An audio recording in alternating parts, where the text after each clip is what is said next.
Good evening.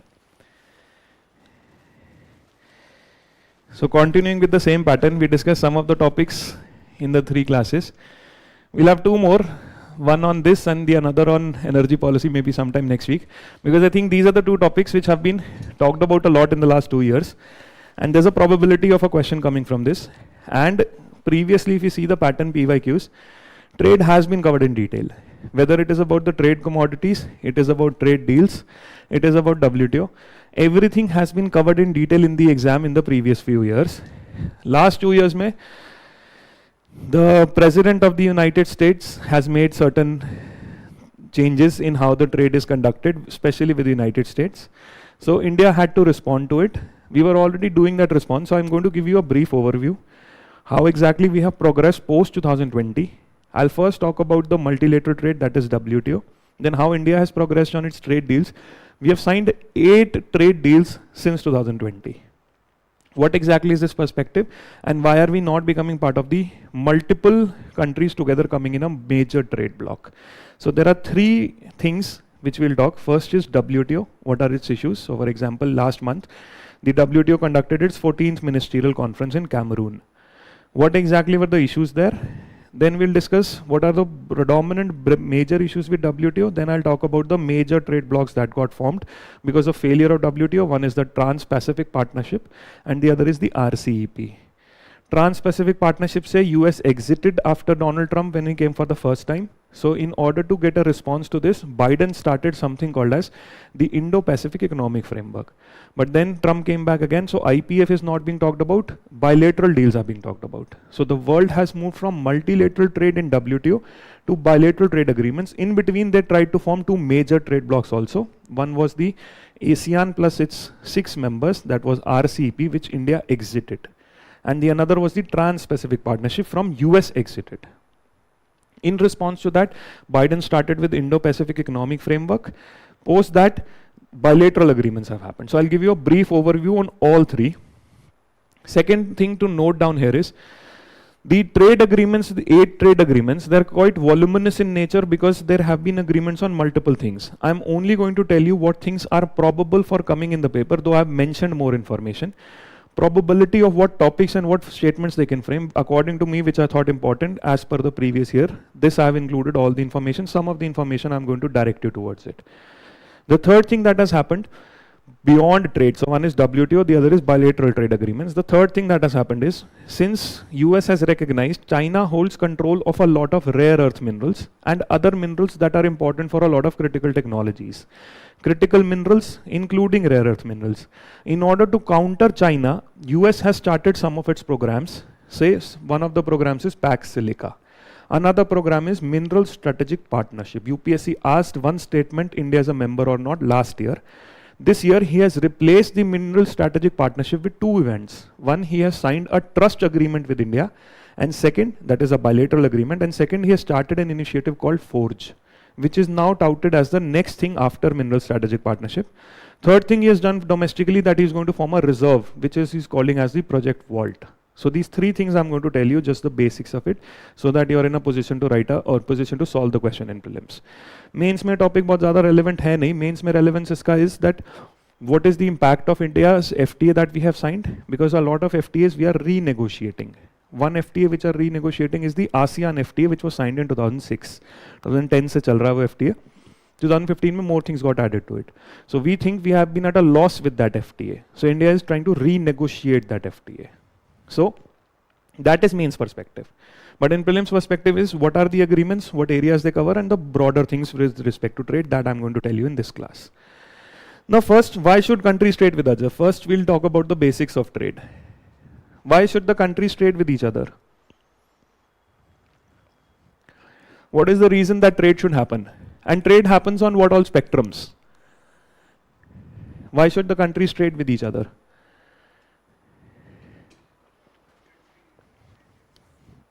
Country A, country B, why should they trade? See, world is based on 4 major resource or 4 major exchanges that can happen across the country, within the country. The 4 things that can have an exchange of, first is that you can have an exchange of resource. If you don't have crude oil, you'll have to bring crude oil from outside.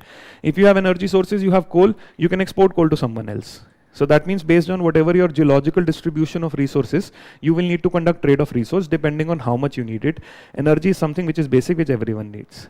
Second, beyond resources, the production. That is from resource, whatever goods and services you create.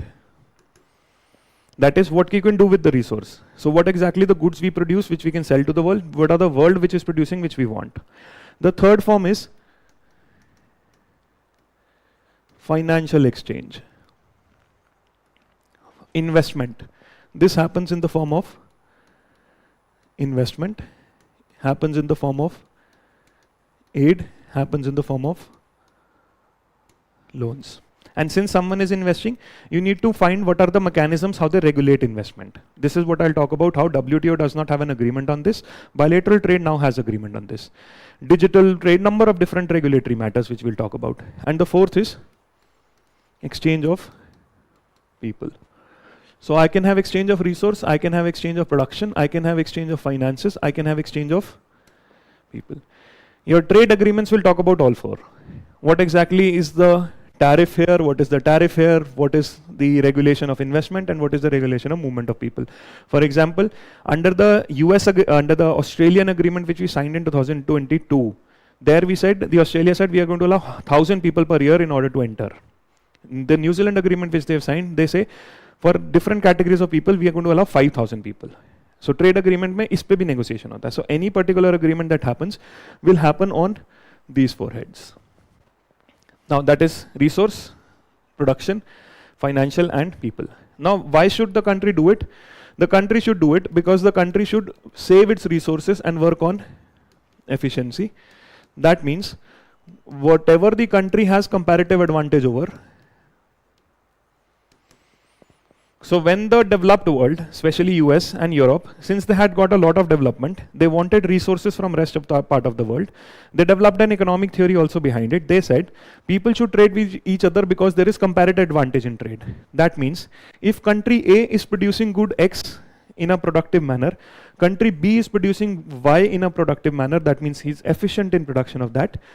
Country A should not produce Y and country B should not produce X.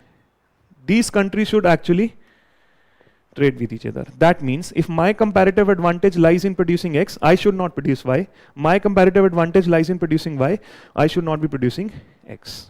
This is what is the economic theory that says comparative advantage. But later challenges came to this theory. In order to develop this comparative advantage, I need to have some level of development in my country. India needs to produce something efficiently, then only India can sell it to the rest of the world. But what has happened throughout the world is this development has not been linear in the terms that some states have more development as compared to others. If we compare 1947, US and India, which country will be having more comparative advantage over the other? US automatically is going to sell significant amount of goods to India. In turn, what exactly is India going to sell? The only thing that India can sell is, India can sell its resource.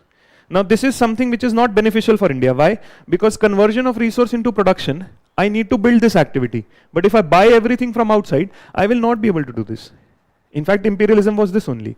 All the idea of imperialism was take away the resource and give them finished goods. That means all of the production facilities will land in US. This is what UK did. Britain drain of wealth was take away its resource and give them finished goods. That means they will never have the production. Then if they don't have production, they will never have any comparative advantage. This way the globalization can benefit only few countries. Now this is something they realized very soon. Once they realized very soon, these countries started doing trade barriers. Country said, I am not going to let you sell in my country, or I'm going to regulate whatever investment you do because I want to develop myself first. I want to protect my resource. I want to protect my companies because my companies are infant, your companies are mature. This is not a fair competition. If I allow Tesla to sell cars in India without import duty, how will I produce my electric vehicles? If I allow other people to sell whatever goods they want, how will I allow to improve my own production, or how will I protect my own companies? That means the infant companies had to be protected. You need to protect your resource so that your resource wealth also remains with you, so that you can start producing. In order to do this, the country started erecting trade barriers. One type of trade barrier is what is called as tariff barrier, where I'm simply saying that I'm going to impose a duty. The idea of duty is that I'm going to put a tax. The meaning of this custom duty is whenever there is cross-border trade of service or cross-border trade of goods, I'm going to put a tax on it. The meaning of duty, import duty is whenever the exchange happens across borders, I'm going to put a tax on it just for crossing the border. The second type of trade barrier is what is called as non-tariff barrier. Something which is non-duty. Now what could be the example of non-tariff, which is not a duty, but it is a barrier to trade? This is also a potential question, because last year government cancelled one of its non-tariff barrier. That was the quality control order. The quality control order, when I am saying I have quality specifications, I am saying there are technical specifications, I have licensing of my imports, I have quantity restrictions, I have other custom procedures which are making a problem. Quality with respect to health, called as sanitary and phytosanitary measures.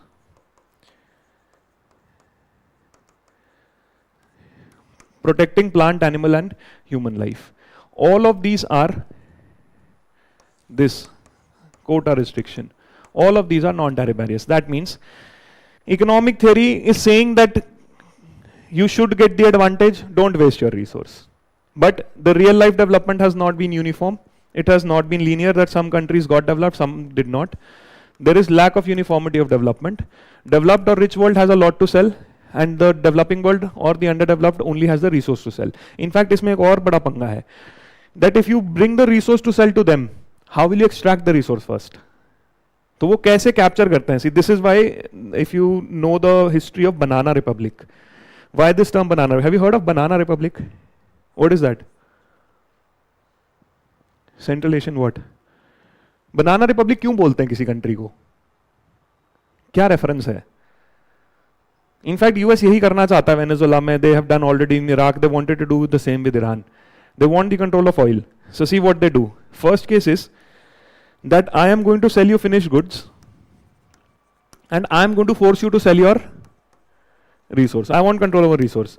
But if the country here is poor or underdeveloped, how will they get this resource? That is, how will they extract the resource?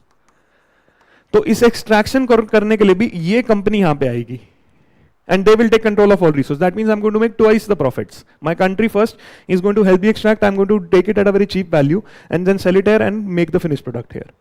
This company, when comes here to extract the resource, this is what Venezuela was captured for. Because the Venezuelan president, he had given this particular extraction to US or China and Russian companies. Now the US companies are going to take major stake.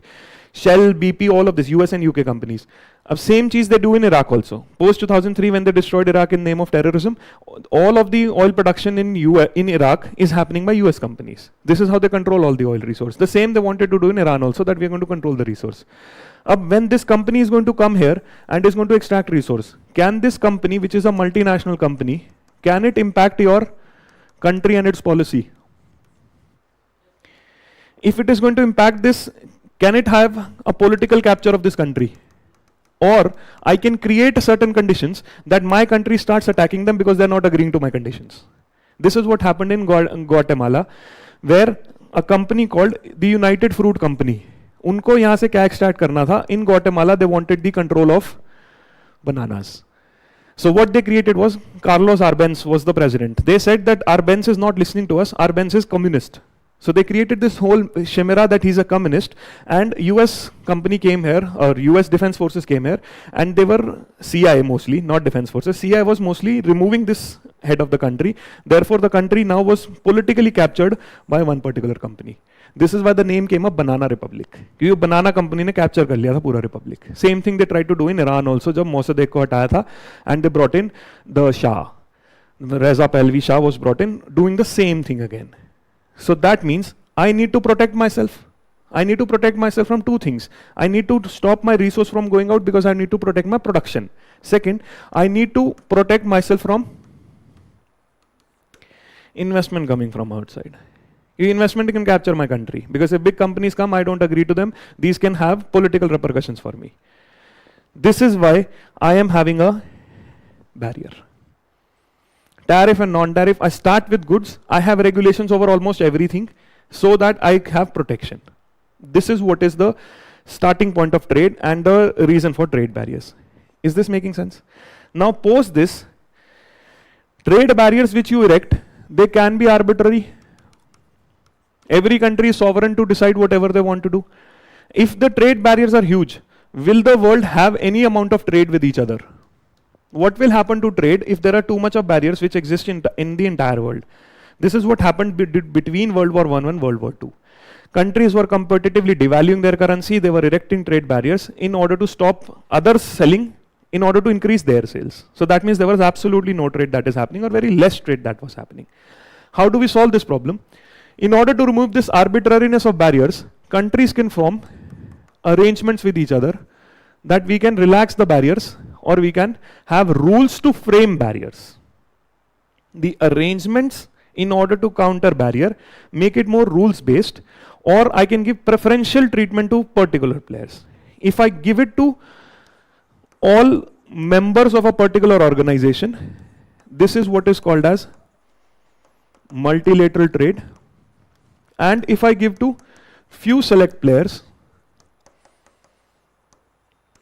it could be one country, bilateral, it could be part of some countries, but not all. All is multilateral. Few select players is what is called as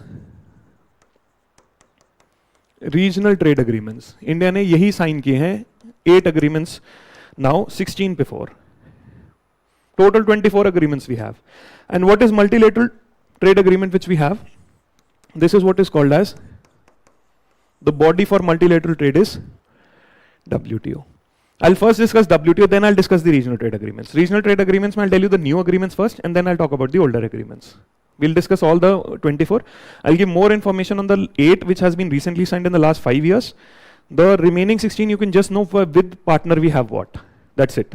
I'll also tell you about few trade blocks also and what we are doing there. First is WTO.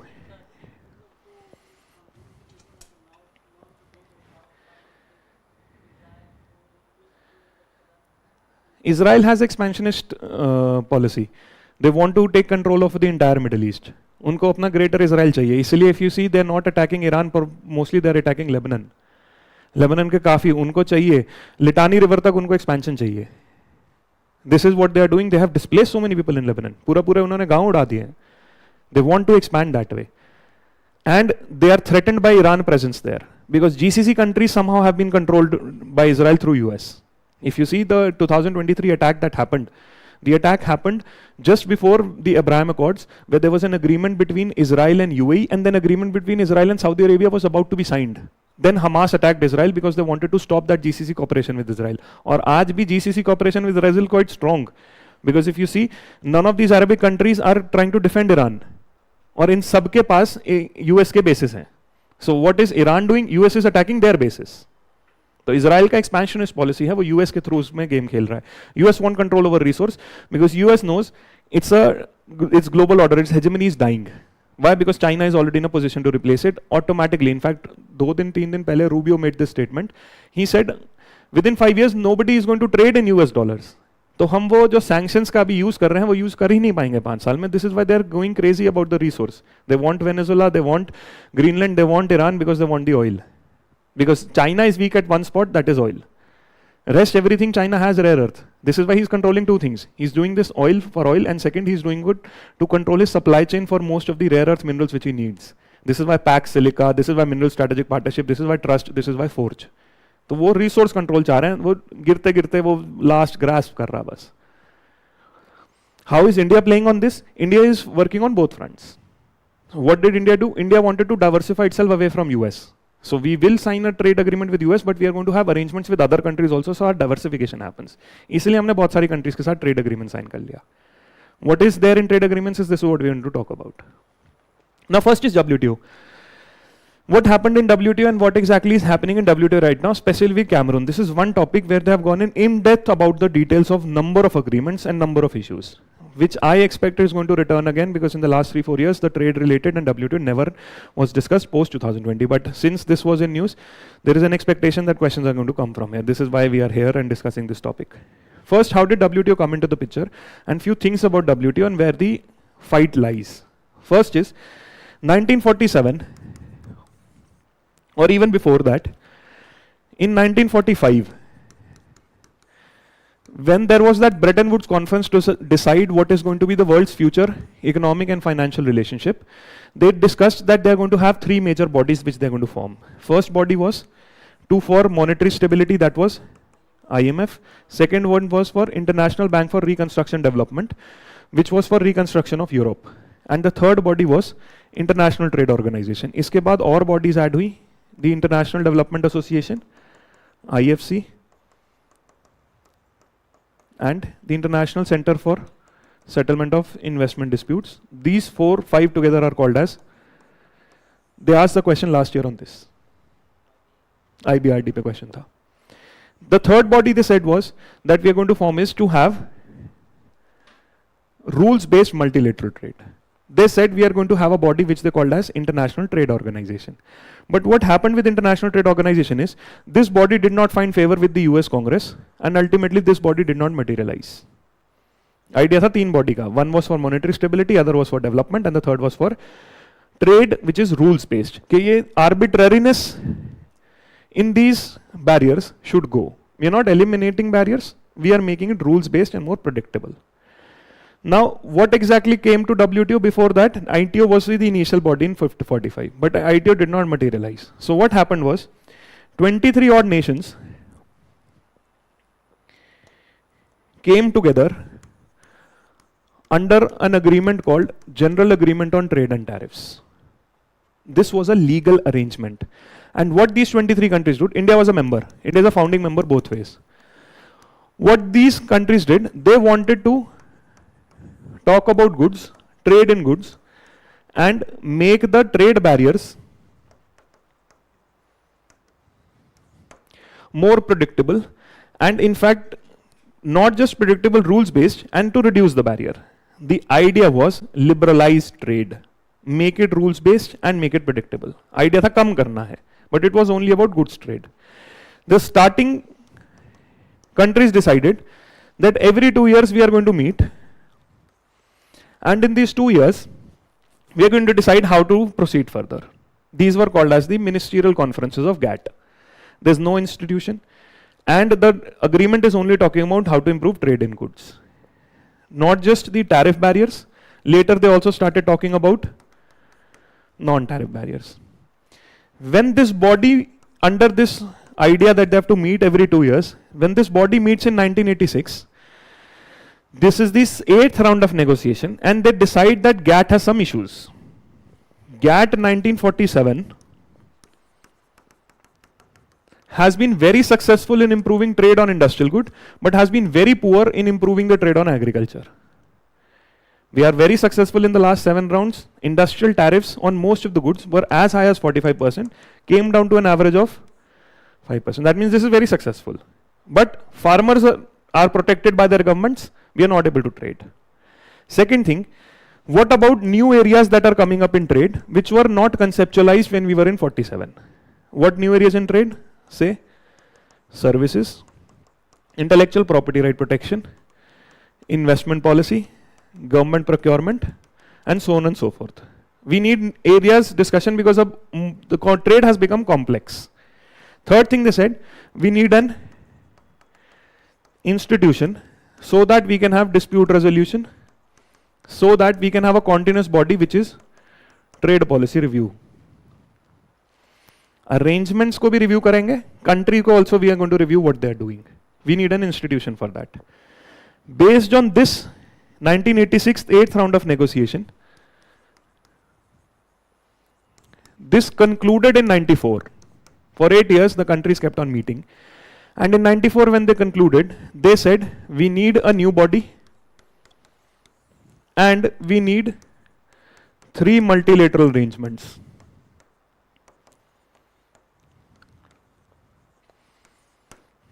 What are those arrangements? First, a new GATT 1994, a general agreement on trade and services, and an agreement on TRIPS. The most striking thing that came out of this agreement was an agreement on IPR, post which India had also to introduce changes in its IPR policy. Geographical Indication Act of 1998 is directly coming from TRIPS because now you have to agree to this. Second major change happened was GATT had an agreement on agriculture, which has huge impact on Indian agriculture scene. In fact, 1985 to 95, India had got this yellow revolution, that was the increase in production of oil seeds. 95 में जैसे ही GATT आता agreement on agriculture, India had to reduce the import duty on oil seeds, and today we have significant imports of both oil seeds, that is palm oil and sunflower plus the third one, safflower oil. तीनों चीजें हम बाहर से ला रहे हैं, soybean, sunflower and this palm oil, all because WTO under agreement on agriculture had to reduce our import duty. Otherwise we had protection to our farmers. Protection to the farmers meant increase in production. Since now the protection is no longer available after changes in agreement on agriculture, India ka pura yellow revolution got dismissed. This problem became for cotton farmers also post 2000. The first decade of 2000 was a very bad decade for cotton farmers until and unless they started growing GM crop. Because a lot of cotton was being imported outside because agreement on agriculture said you have to reduce your import duties. Market access dena pada imports ko. So two crops bahut kharab hui India mein. One was oilseeds and the other was cotton. Now these three arrangements, on top of it, I'll tell you the present picture. How did we reach here? On top of these three arrangements, they said, WTO, how we are going to organize? WTO at the top is going to have a ministerial conference. And what this ministerial conference is going to do, this conference is going to have the head of the states of its members, and they are going to meet every 2 years. They are going to meet every 2 years to decide implementation of already agreed arrangements and new agenda for negotiation. Cameroon was the latest one, which happened last month. I'll tell you the 5 issues that were highlighted in Cameroon. And they are related to some of the arrangements which were previously signed. I'll tell you those 2 link because I expect questions out of WTO and regional agreements. Post this ministerial conference, there is going to be the General Council of WTO, which will also act, the same body will perform 2 more functions and sit under that particular name itself. This will act as dispute resolution body and trade policy review body. Depending on what function it is performing, it will be called by that particular name. If people have a problem with dispute resolution body, they also have an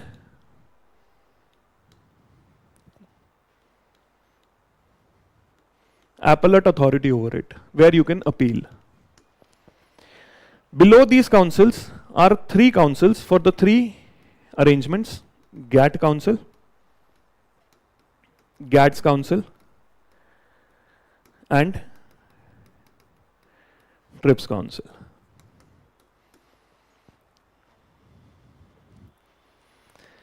Now what the fundamental problem of WTO is? Understand this carefully. WTO is a body which has equal voting rights to all members, and all decisions are taken as per consensus. That means presently if there are 166 members, all members have to agree to whatever they are doing. If members disagree, the agreement cannot go forward.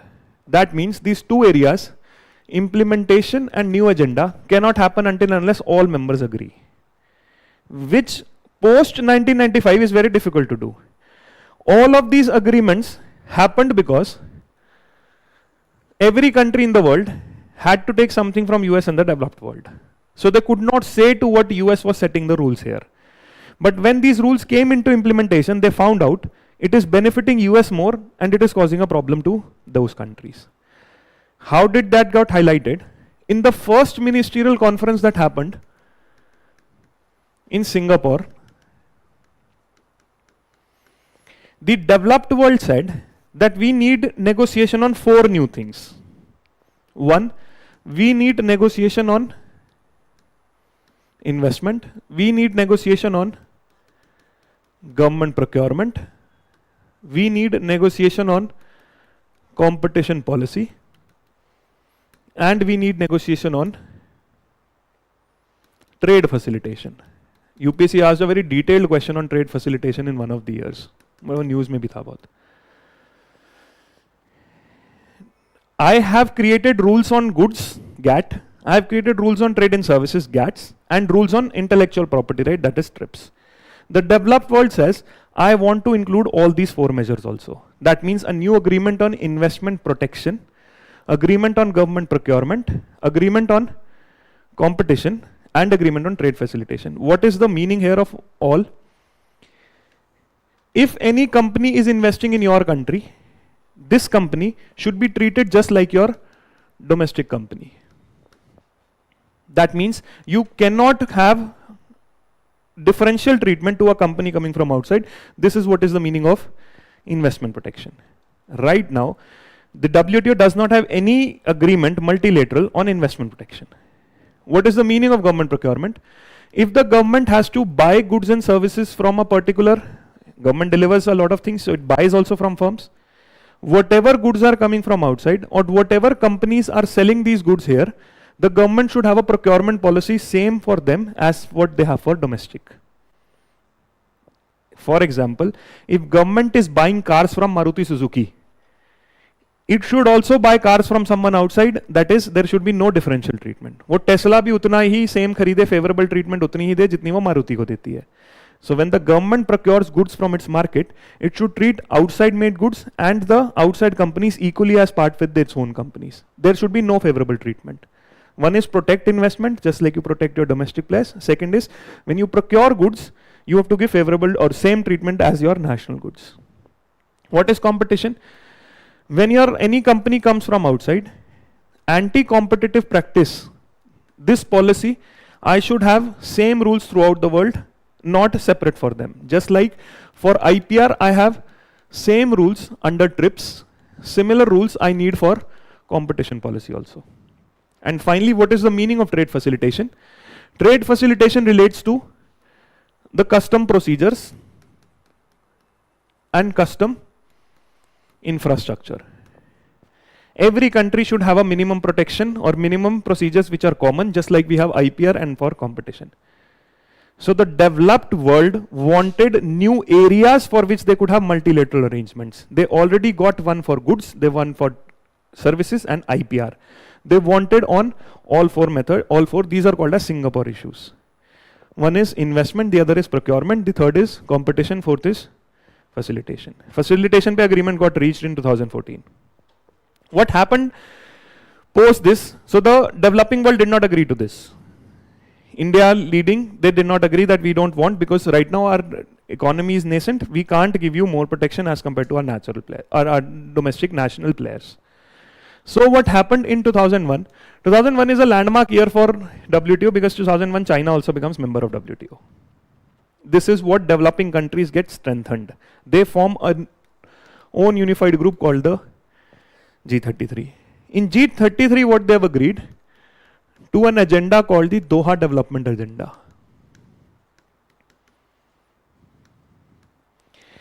Now what exactly is the Doha Development Agenda? They said already concluded agreements need a resolution. What type of resolution? Agreement on agriculture is creating problem for India's MSP, Amber Box. The TRIPS is creating a problem for public health. Non-market agriculture or non-agriculture goods are still facing tariffs. So there are a number of things which are discussed in Doha Development Agenda, and they said this agenda we are going to solve with a timeline. इसमें बहुत issues और भी डाले. Now what is the fundamental problem is this particular new issues versus Doha Development Agenda is the conflict in WTO. What the conflict is?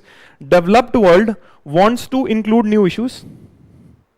There are other issues also now. They want to talk of e-commerce. They want to talk about digital trade. They want to talk about environment protection and labor regulation. In fact, before 2020, 2016-17, they tried to bring these issues in WTO through the G20 forum called the Osaka track. इन्होंने negotiation platform बनाया कि we'll push these issues in WTO along with the Singapore issues so that arrangements happen on multilateral basis for all. They do not want that countries should deal with each other. They want multilaterally it should happen for all. Like they got the benefit here, they wanted the benefit here also. So now the developed world wants to push new agendas, whereas the developing world wants a resolution on this. Since there is a deadlock, we have no solution. The only solution that happened was in 2013, in the Bali Ministerial Conference, what they said, if you sign trade facilitation agreement, one of the issues of Singapore, we are going to give you a temporary solution on Amber box. That is, till the time we find permanent solution, you can cross the 10% benchmark which we have set for you. Developing countries, the maximum MSP support they can give is 10% of their current production. How do we calculate this? What is the MSP today minus the price that existed when the negotiations were happening, multiplied by total eligible production. This number should not be more than 10% of total production value in a country. Now, this is a temporary solution that you can breach the 10%. In return, you have to sign the TFA. UPSC asked a 3-statement question on TFA. What is the date of implementation, what is TFA, and when did India sign this? This truce is what was called as the Bali Peace Clause. Is this making sense? When this conflict has now reached a particular position when there's no action further, the countries shifted away from WTO and started signing regional trade agreements. One were multiple members and the second was bilateral arrangements. I'll tell you both these. This is what we have to talk about. Post WTO Bali Peace Conference, we don't have any major breakthrough in these discussions. So now when the ministerial conference, this was the 14th ministerial conference that happened in Cameroon. What were the issues that were highlighted and what exactly were the outcomes? This is what we'll discuss. Is broader clear what exactly happened to WTO? This is what our area of discussion is. Here India has signed 8 agreements since 2020. Multiple members agreement, there were 3 agreements. One is Trans-Pacific Partnership, the other was RCEP, and the third is not a regional trade agreement. This was more of an economic framework. This is called as Indo-Pacific Economic Framework. Ye regional trade agreement nahi hai. This is not a free trade agreement. This is a broader framework. I'll tell you there are 4 heads. India said we will not take part in the trade arrangement of this. Out of 4, India refused to negotiate on trade as part of Indo-Pacific Economic Framework. But this Indo-Pacific Economic Framework was an initiative of the Biden government. US wants to now do trade deals. But still the question is possible that this can also be asked. Now what is happening is bilateral. Here bilateral, number of countries we signed. We started with the first African country to sign an FTA with India, Mauritius. Second happened with UAE. Third happened with the early harvest agreement with Australia, ECTEA. Then happened with number of other countries, the EFTA countries. It happened with UK, it happened with EU, it happened with New Zealand, and finally it happened with Oman. Total 8 agreements, and what there we'll discuss. US ke saath they have talked about framework, but they have not given any information on the agreement. They said just there are certain objectives which people have agreed to, but there is no clarity on what the agreement is about. Intention boli hai or framework bola, but kuch agreement concrete information us pe nahi hai. Both sides have different things to say on that. This is why I have not included US in here. They're still pending. There are a lot of confusions because US is saying one side. US is saying India is going to buy 500 billion worth goods from India. Now 500 billion goods India is going to buy from US. What are those goods? What is the protection we have got from GM crops? All of this information is absent. This is why we are not discussing that US agreement. क्योंकि उसकी information ही बहुत कम आई है. The information is also not consistent, it is also not clear. The 8 which have been concluded, that is what I'm going to tell you about. First about WTO. Basics about WTO is making sense. Now what exactly are the WTO issues in? First is the Cameroon issues. The major issues that have been highlighted is first this. The e-commerce moratorium. What is the meaning of this e-commerce moratorium and what exactly has happened as an outcome to this? Countries can trade in services with each other. That is, digital service trade can happen. Person here, person here. No one is leaving their own place. There can be a trade of service in return for which you pay the money. This is what is called as e-commerce services. Digital services or e-commerce services. In 1998, WTO members decided that the digital service trade, the e-commerce service trade, will not be taxed. No one is going to pay custom duty on that. What is an example? Can it happen that a player in India buys services from ChatGPT? ChatGPT does not have any presence in India. But can someone in India buy a particular product from there? You can buy that software. You can buy the access to that service on a monthly basis. WTO 1998 agreement between the members said, this particular type of transaction, this will not be taxed. That means there will be a blanket ban on custom duties on electronic transmissions covering everything from streaming services to ebooks. So if you are taking something from outside which does not have a presence in India, any service you buy, custom duty will not be applicable on that. This moratorium, every 2 years under ministerial conference, was extended. Some countries now said, for example, Brazil and India came on one hand and they said, Indian players are buying a lot of things from US. That means our digital companies are not benefiting. If our digital companies are not benefiting and yours are, we will tax this. So this time they said, we will not extend the moratorium. Some developing countries said, the moratorium, that is no tax, should not be extended. India said permanent moratorium to mati lagao. हर 2 साल बाद देख लेना क्या करना है. Brazil was quite sure that we are not going to have moratorium, we want custom duty on this service, in this particular exchange. The developed world, including US, they said, we want a permanent ban on these particular taxes. There should be no temporary moratorium, कि हर 2 साल बाद करें, permanently ban ही करो, tax नहीं लगना चाहिए. Out of this two, the conclusion came that the moratorium was not extended. Agreement did not happen. Every 2 years, everybody was agreeing to extend kar dete hain, no tax for 2 more years. Now they have decided no more extension. That means countries now are free to levy custom duty on this particular type of service. The moratorium did not reach an agreement where US wanted a permanent ban on these taxes. Developing world says, India said, we should consider every 2 years. Brazil was clear, we should end this particular. We will not have, or we will now levy custom duty. That is the first issue. Why did India say this? India mostly said this because India is already facing a problem on the digital trade. First, we'll talk about this.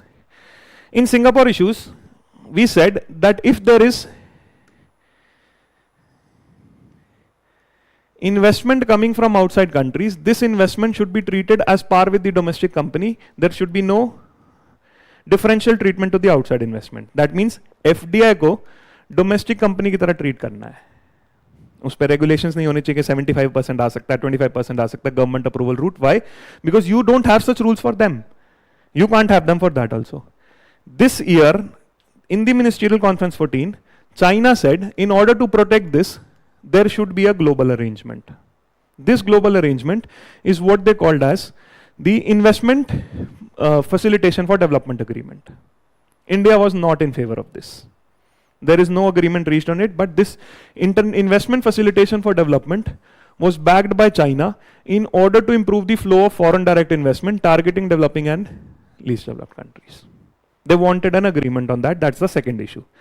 So the first issue was the moratorium on e-commerce, that is digital services, should not be taxed.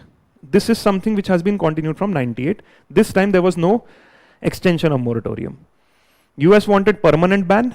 Brazil, India wanted every 2 years it should happen, and we want the end of the ban. We want to tax this service. That was the second issue. The third issue was the public stock holding for food security. This is the demand which India is still not being able to meet. Under the Amber box, India has a 10% limit on how much it can give as MSP. This is what I just said, Bali Peace Clause. This 10% you can breach till we find a permanent solution.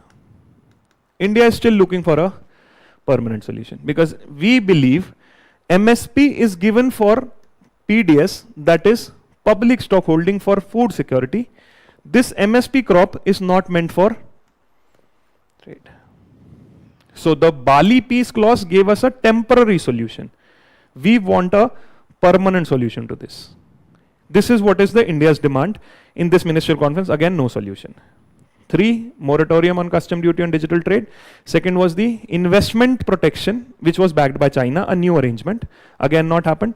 The third is no permanent solution for public stock holding. The fourth issue, which why India refused to do this, was because we have a problem here. Why we refused to do the e-commerce moratorium. The Singapore arrangement signed a particular arrangement called the Information Technology Arrangement. The IT agreement said that these particular goods will not face any custom duty when it travels from one part of the country to another.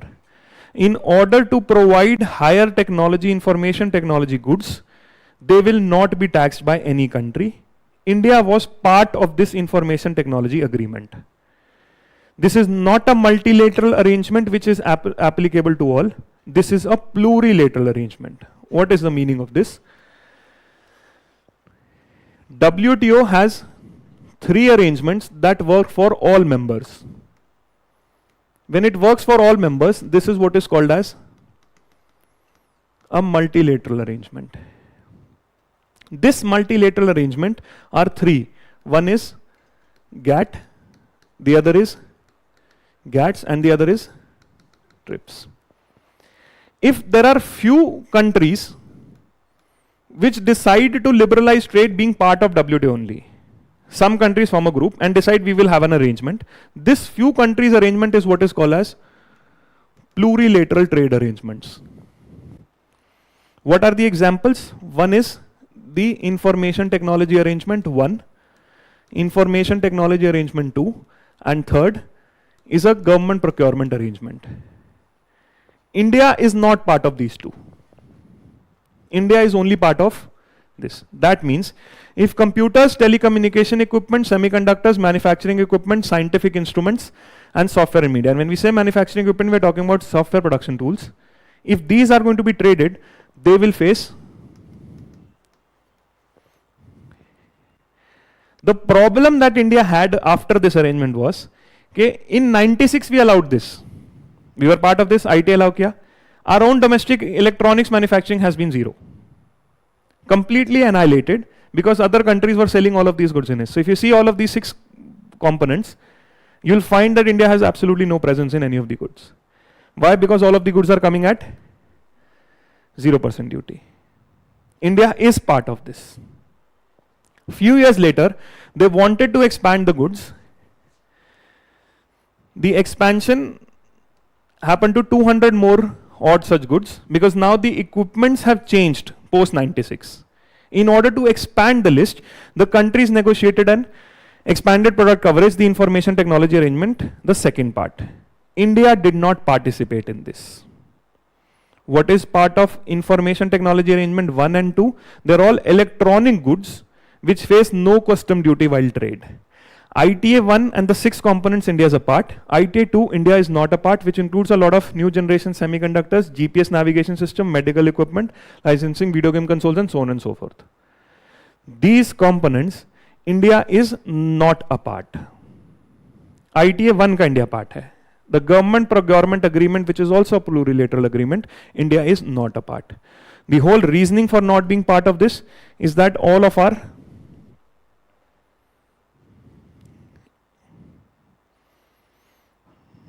declined to participate in the negotiations because ITA 1 almost wiped out the industry of manufacturing of computer related goods. ये major reason था.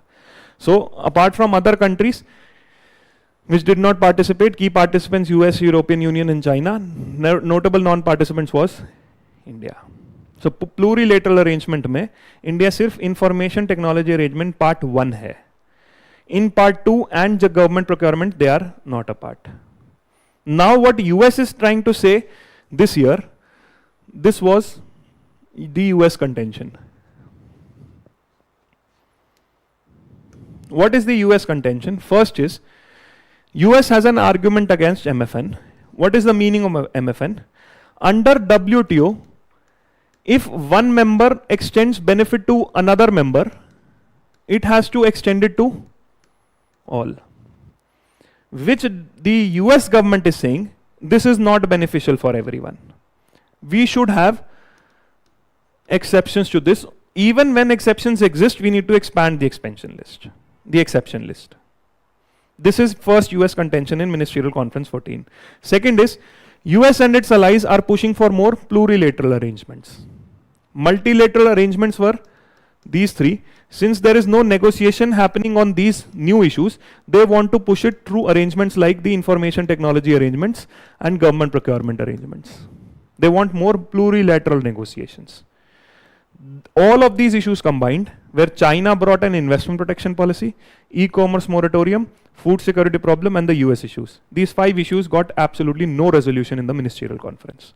This is what with respect to WTO, the 5 negotiation points of India and the world. Dysfunctional dispute settlement mechanism because US does not provide the administrative members to participate there. E-commerce moratorium, IFD agreement, public stock holding, and MFN and WTO reforms, the 5 things which I told you. This is the outcome of the 14th ministerial conference held in Cameroon. What is the key takeaway? Which are 2 potential takeaway? You should know about the information technology agreement, and second, you should know about the e-commerce moratorium. These are the 2 major issues. Baaki conventional issues hain. Nothing new has happened. These 2 are the issues which were now highlighted in the news in the last 2 years. Now when WTO is not working, again complete information on ITA, information on ITA 2. If these are not working, then what actually is working? WTO has become dysfunctional. So 2 major things that came up post WTO is regional trade arrangements. First was the Trans-Pacific Partnership and the second was RCP. Both of them have been asked in the exam. TPP is just asked the meaning of it. TPP ke members nahi puche the, RCP ke members hi puche, and what is it? Both have been asked. RCP is a free trade arrangement between ASEAN and 5 member nations. Earlier it was 6 member nations. India has moved out of it. This TPP was a US-led arrangement of 12 countries. US is no longer the leader here. The leader is Japan. One country not having a Pacific relation still became a member. The latest addition to this in 2022 was UK. Even China applied for this, but China was not given the membership. In order to counter all of this, IPEF as an economic framework, which I'll show you, has 4 cooperation areas. These are the 3 broader arrangements, 2 regional trade, and 1 is a broader trade or economic framework, that is IPF. What is important is you should know the member countries, and also in IPF you should know what are the areas of cooperation. What exactly are the areas of cooperation and member nations?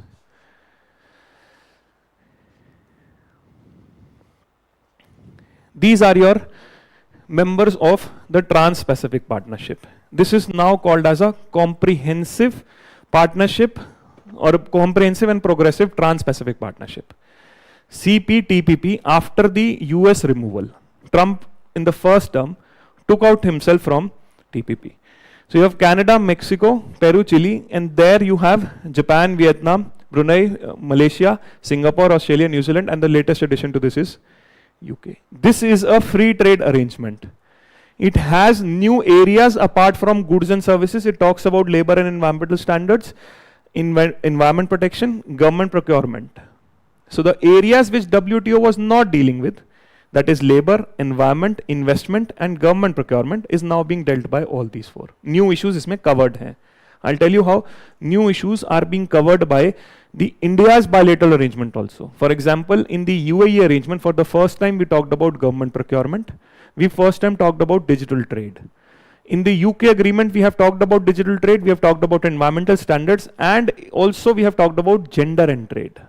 So India is covering new areas bilaterally, but not on multilateral platforms. Bigger trade blocks में हम वो बातें नहीं कर रहे हैं. We are not part of this. Second is RCEP.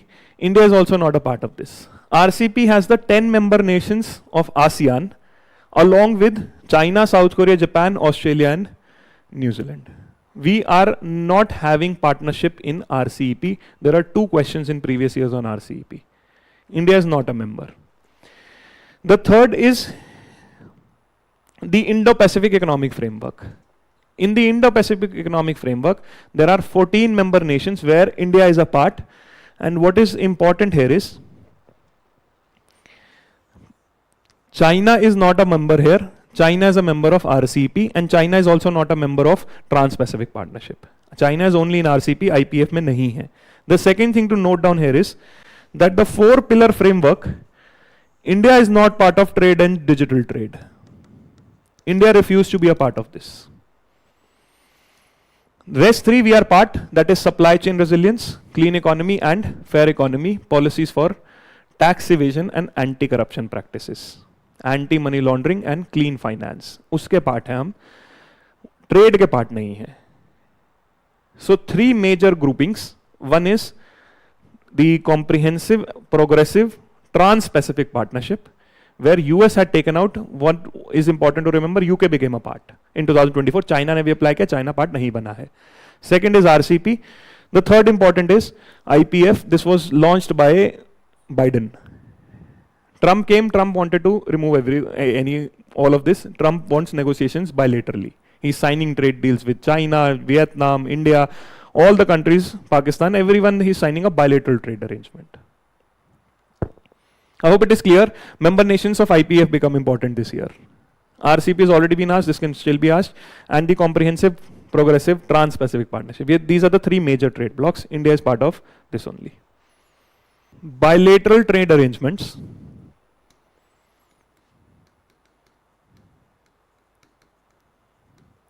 Or broadly, these are called as regional trade agreements. That we are going to have negotiation on different areas. Conventionally, how we can do, I'll tell you all of the arrangements that are possible and what India is signing with different countries. First thing is, being part of WTO, which has a principle of most favored nation, that is, benefit given to any member should be extended to all members. Then how can I sign regional trade agreement? Because India signed an agreement with UAE, it is not giving benefit to all members. How is that possible? WTO MFN principle has a significant amount of exceptions. What are those exceptions? If you think the other country has national security concern for you, you can withdraw MFN status. Post the Pulwama attack, India had withdrawn the MFN status given to Pakistan. That means if we give benefit to any other country, Pakistan ko extend nahi hoga, because that has been given as an exception. Second, if I think there are health concerns to my population, sanitary and phytosanitary measures, I can withdraw the MFN status. Third, regional trade agreements, where I'm signing bilateral trade agreements with other countries, this is also an exception to MFN. Fourth, if developed world wants to give benefits to developing countries which are unilateral. One of the examples of this is generalized system of preference, which was given by US. Canada also gives it, Australia also, a number of countries give generalized system of preference, which is Developed world unilateral benefits to developing. Regional trade agreements are bilateral. दोनों एक दूसरे का benefit करते हैं. In the generalized space system of preferences, it's a unilateral. All of these are exemptions to MFN. Since these are exemptions that are allowed, I am now signing bilateral trade agreements. Now, what exactly has to be covered in these bilateral trade agreements, and what exactly are the features of the present agreements? These are two things we want to know. First, what can be these type of arrangements? There are different types of regional trade arrangements. First is a preferential trade agreement. What happens in this preferential trade agreement?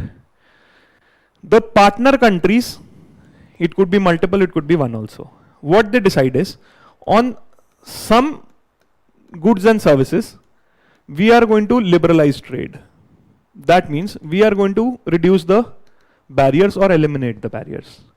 But out of the substantial trade we do, only on some goods. So for example, A and B total have 3,000 goods and services, out of which they selected 500 goods on which they are going to liberalize. That means out of my total trade, if I select some goods, which we call as positive list, if I reduce the barriers or liberalize trade, it is called as preferential trade agreement. India has 6 such type of arrangements. We have 6 preferential trade agreements. Second, if I have most of the trade being covered, out of the 3,000 goods, if I cover 2,900 and I leave out 100 good as an exception, this is a free trade arrangement. So in PTA, I decided to have an arrangement on some goods. On FTA, I decided to leave out some goods. The negotiation happened on a negative list. What goods have to be removed? Negotiation has been on the positive list. The third is, when I decide that this is called as comprehensive economic cooperation, comprehensive economic partnership. This is what is important. I decide that I am going to liberalize my trade in goods and services, but I am also going to have negotiations on areas beyond trade. I just don't want to talk about elimination of trade barriers on goods and services. I will have negotiation beyond trade also. Just now I told you WTO introduced 4 issues, Singapore issues. वो अब हम यहाँ भी कर सकते हैं. That means I can talk about investment protection. I can talk about digital trade. I can talk about government procurement. I can talk about environmental protection. I can talk about gender. I can talk about intellectual property right. So when I move myself beyond trade to include other matters of regulation, including investment protection, digital trade, government procurement, environment, gender, IPR, it could be anything. When I do this, up to some level, this is called as cooperation. If I do it extensively, it is called as partnership. Globally, these are still called FTA. For example, US signed it with Vietnam, which was extensive than trade, but they still called it as FTA. Whenever I include new areas beyond trade, we call them as, the global term is New Age Free Trade Agreements. In India, this has been given a specific name, Comprehensive Economic Cooperation, Comprehensive Economic Partnership. For example, Oman के साथ हमने SEPA sign किया है. With this UAE, we have signed Comprehensive Economic Partnership Agreement. These are beyond this. I'll tell you beyond this, because now what we have to remember is 2 things. What country we have signed what agreement, and what have been included. Potential questions would come on this. What exactly are the areas that have been included in these arrangements? They might not go in detail what goods and what regulations, but definitely areas जिस पे negotiation हुआ वो तो पूछ सकता है. So this is what I'll tell you in the 8 agreements that have been done. Post this negotiation, I can also have another that is called as customs union. There are 2 customs union with which India is trying to negotiate. One is Mercosur. Those are the 4 South American countries, and the other is the South Africa Common Union. दो customs union. SACU and Mercosur were in news because India is negotiating with them. Mercosur के साथ already India has PTA. We want to sign an FTA. With SACU we are negotiating an FTA. These two, what are these custom unions? When the two partner countries not only have a free trade arrangement between them, but also decide to have common duty with rest of the world. This is what is called as a custom union. Now, Brazil, Uruguay, Argentina and Paraguay, these are the 4 countries in Mercosur. तो ये चारों एक साथ deal कर रही हैं India के साथ. I can't have one-on-one dealing. Why? Because for them, rest of the world is India. These 4 countries enjoy an FTA with each other. They have a common interaction with the rest of the world. That means trade barriers or whatever arrangements they have with the rest of the world, it's common for them. South Africa Custom Union has 6 countries. Those countries will together negotiate with India. Why? Because they have an FTA amongst each other and they have a common arrangement. What happens beyond this is your common market. In a common market, these 2 countries have an FTA and have a common duty structure outside. At the same time, allow labor and capital to move freely amongst each other. Trade is free and common relation with outside, but now I have no restriction on movement of labor and capital. That means this is a custom union with free movement of labor and capital. Trade ke beyond. Finally, it is an economic union where this particular common market also has shared institutions. They could have a common fiscal policy, common monetary policy, common executive, legislative and judiciary. Rule making भी same हो रही है अब, एक ही body करेगी. So I have 3 arrangements which are for improvement of trade. Some trade, substantial trade, move beyond trade. Why I am focusing on these areas? These areas India stopped at WTO. For example, Cameroon में investment protection के लिए China एक agreement के लिए लेके आया. India said no to it. But investment protection India has included in its bilateral arrangements. UAE में है, Singapore में, number of countries के साथ they have that.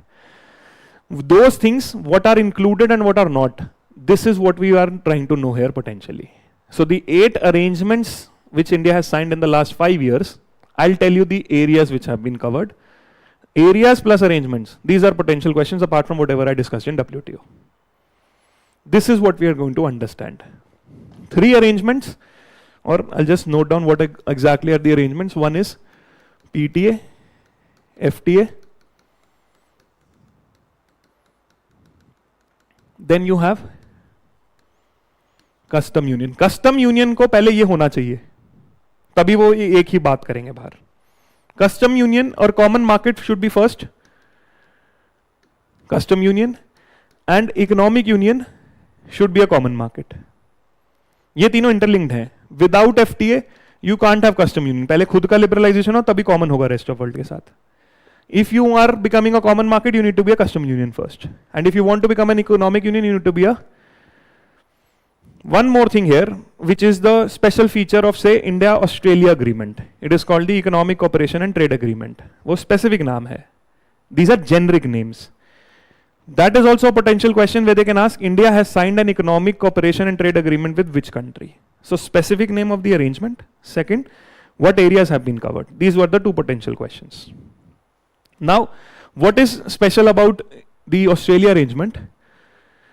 India and Australia have decided to sign a comprehensive economic cooperation agreement. But this arrangement, when we are having a negotiation, this negotiation is highly political in nature. Any trade arrangement has a political negotiation. Why? Because if you allow goods from outside, some of your industries are going to be impacted. Their industry, they are going to allow, their industry is also impacted. So if now wine makers or car manufacturers of the luxury brand are going to sell cars from UK in India, India is going to have a problem with the manufacturers of those products. If India is going to sell textile to them, their textile manufacturers or other players are going to have a problem. That means all of these negotiations are political in nature. In case I am not able to conclude the negotiation, there could be some areas which I have already concluded. Total negotiation has not been concluded, but some areas have already been finalized. So basically, if there are some areas, say trade in 2500 goods I have included, and other areas which I am counting, दो पे हमारी negotiation हो चुकी है, environment and say competition. Just an example. Pending the final conclusion, can I start the arrangement on the concluded areas? I have to talk to you on 10 issues. 5 issues I have solved, 5 are remaining. I know 5 are going to be controversial, it's going to take a lot of time. But the 5 which I have concluded with you, can I start the trade on those 5? जो conclude हो गया है, उस पे तो I can start. This is what is called as an early harvest scheme. India's arrangement with Australia is early harvest. We decided that we are going to sign this. Since some parts have been already concluded, I have already signed the ECTA which India has signed with Australia is an example of this. We want to sign or have larger arrangement with you. Since that is taking time, we are going to start a smaller arrangement which you have already neglected. Starting on already negotiated areas is what is called as, is this clear? Specific name iska ye diya hai. This is what is Australia and the early harvest. So that means now I have, pending the conclusion of final, I can also sign an early harvest arrangement or early harvest scheme. So what are the arrangements which I can sign? I can sign PTA, I can sign FTA, I can sign comprehensive economic cooperation, comprehensive economic partnership, or I can sign pending के ये final हो तब तक हम कुछ start कर देंगे. Then I can become a custom union, I can become a common market, I can become an. Now what with what country? We'll decide that. Whatever has been concluded, we'll do that. And second, we'll do the areas. So potential question is, what is the arrangement with what country? What if this arrangement has a specific name or not? For example, early harvest scheme with Australia has a specific name. The EFTA countries, the 4 countries, Switzerland, जो Europe वाली 4 countries हैं, उनके साथ जो the agreement has been signed, that is called as Trade Economic Partnership Agreement, TEPA. So first type of arrangement, 3 things from this what you have to give. I have a lot of information. How you have to use it, this is what I'm going to tell to you.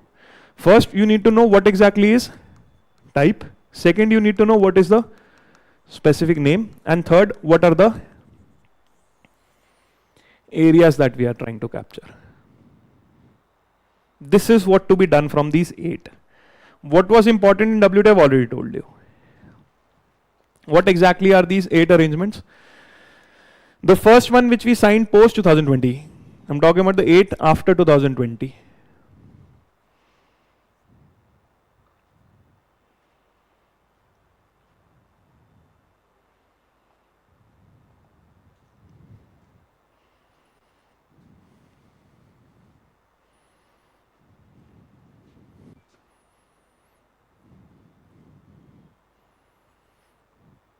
These are the 8 trade arrangements which have been signed in different year. First is the India-Mauritius Comprehensive Economic Cooperation Partnership Agreement. This is the specific name for it. ये Comprehensive Economic Partnership Agreement है जो generic है. ये CEPA है, इसका नाम ये है specific. Second is India-UAE CEPA.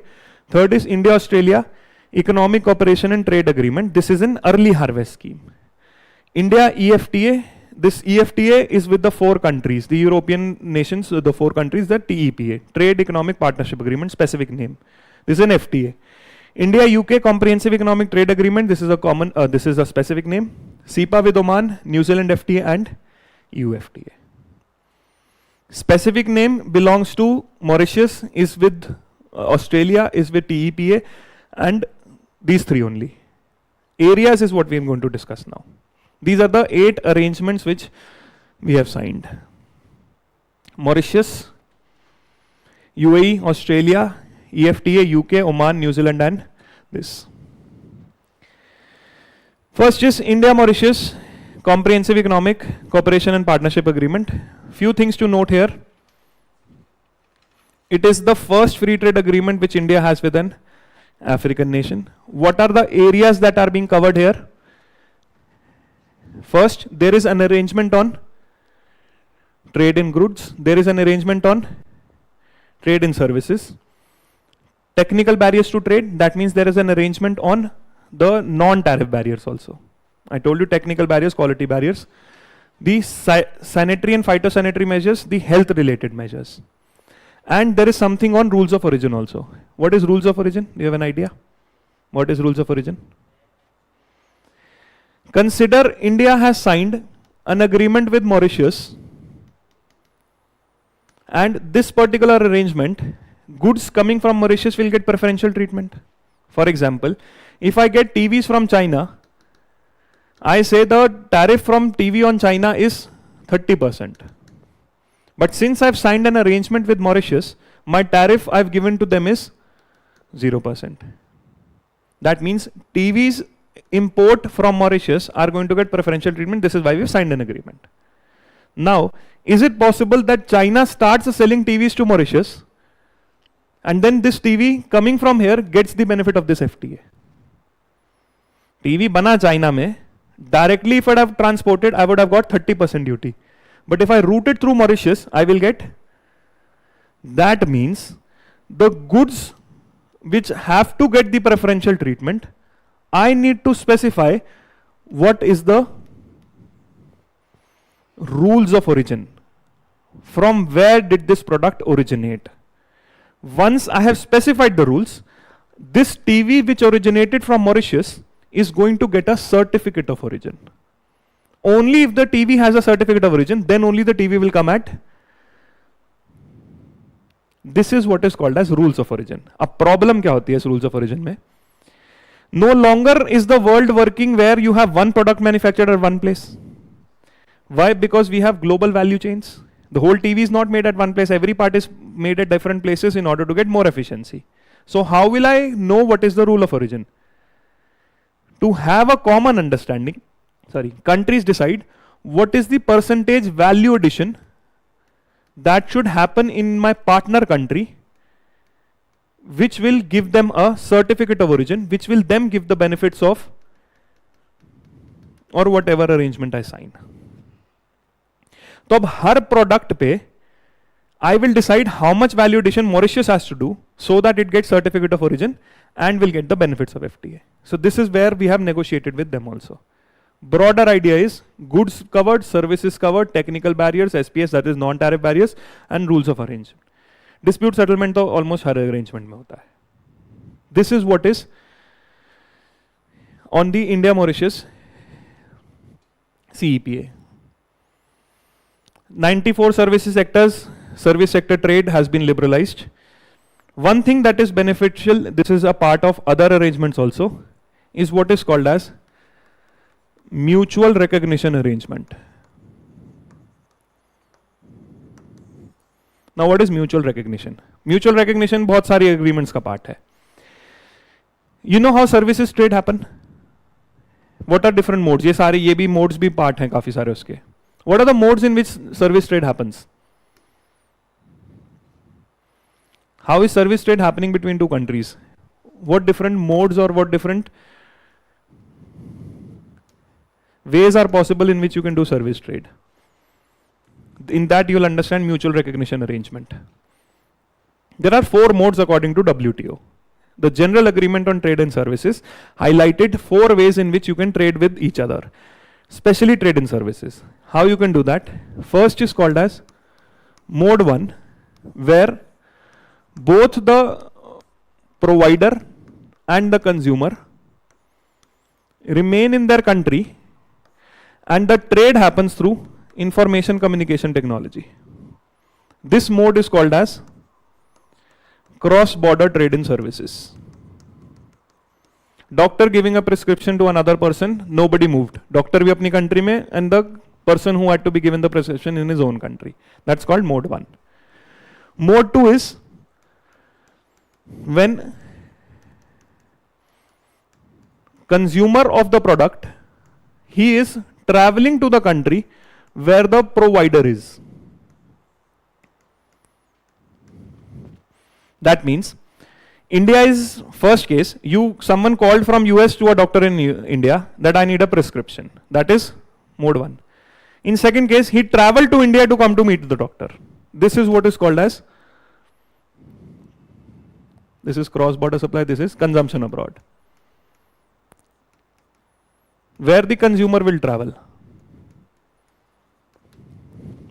In the third case, the provider of the service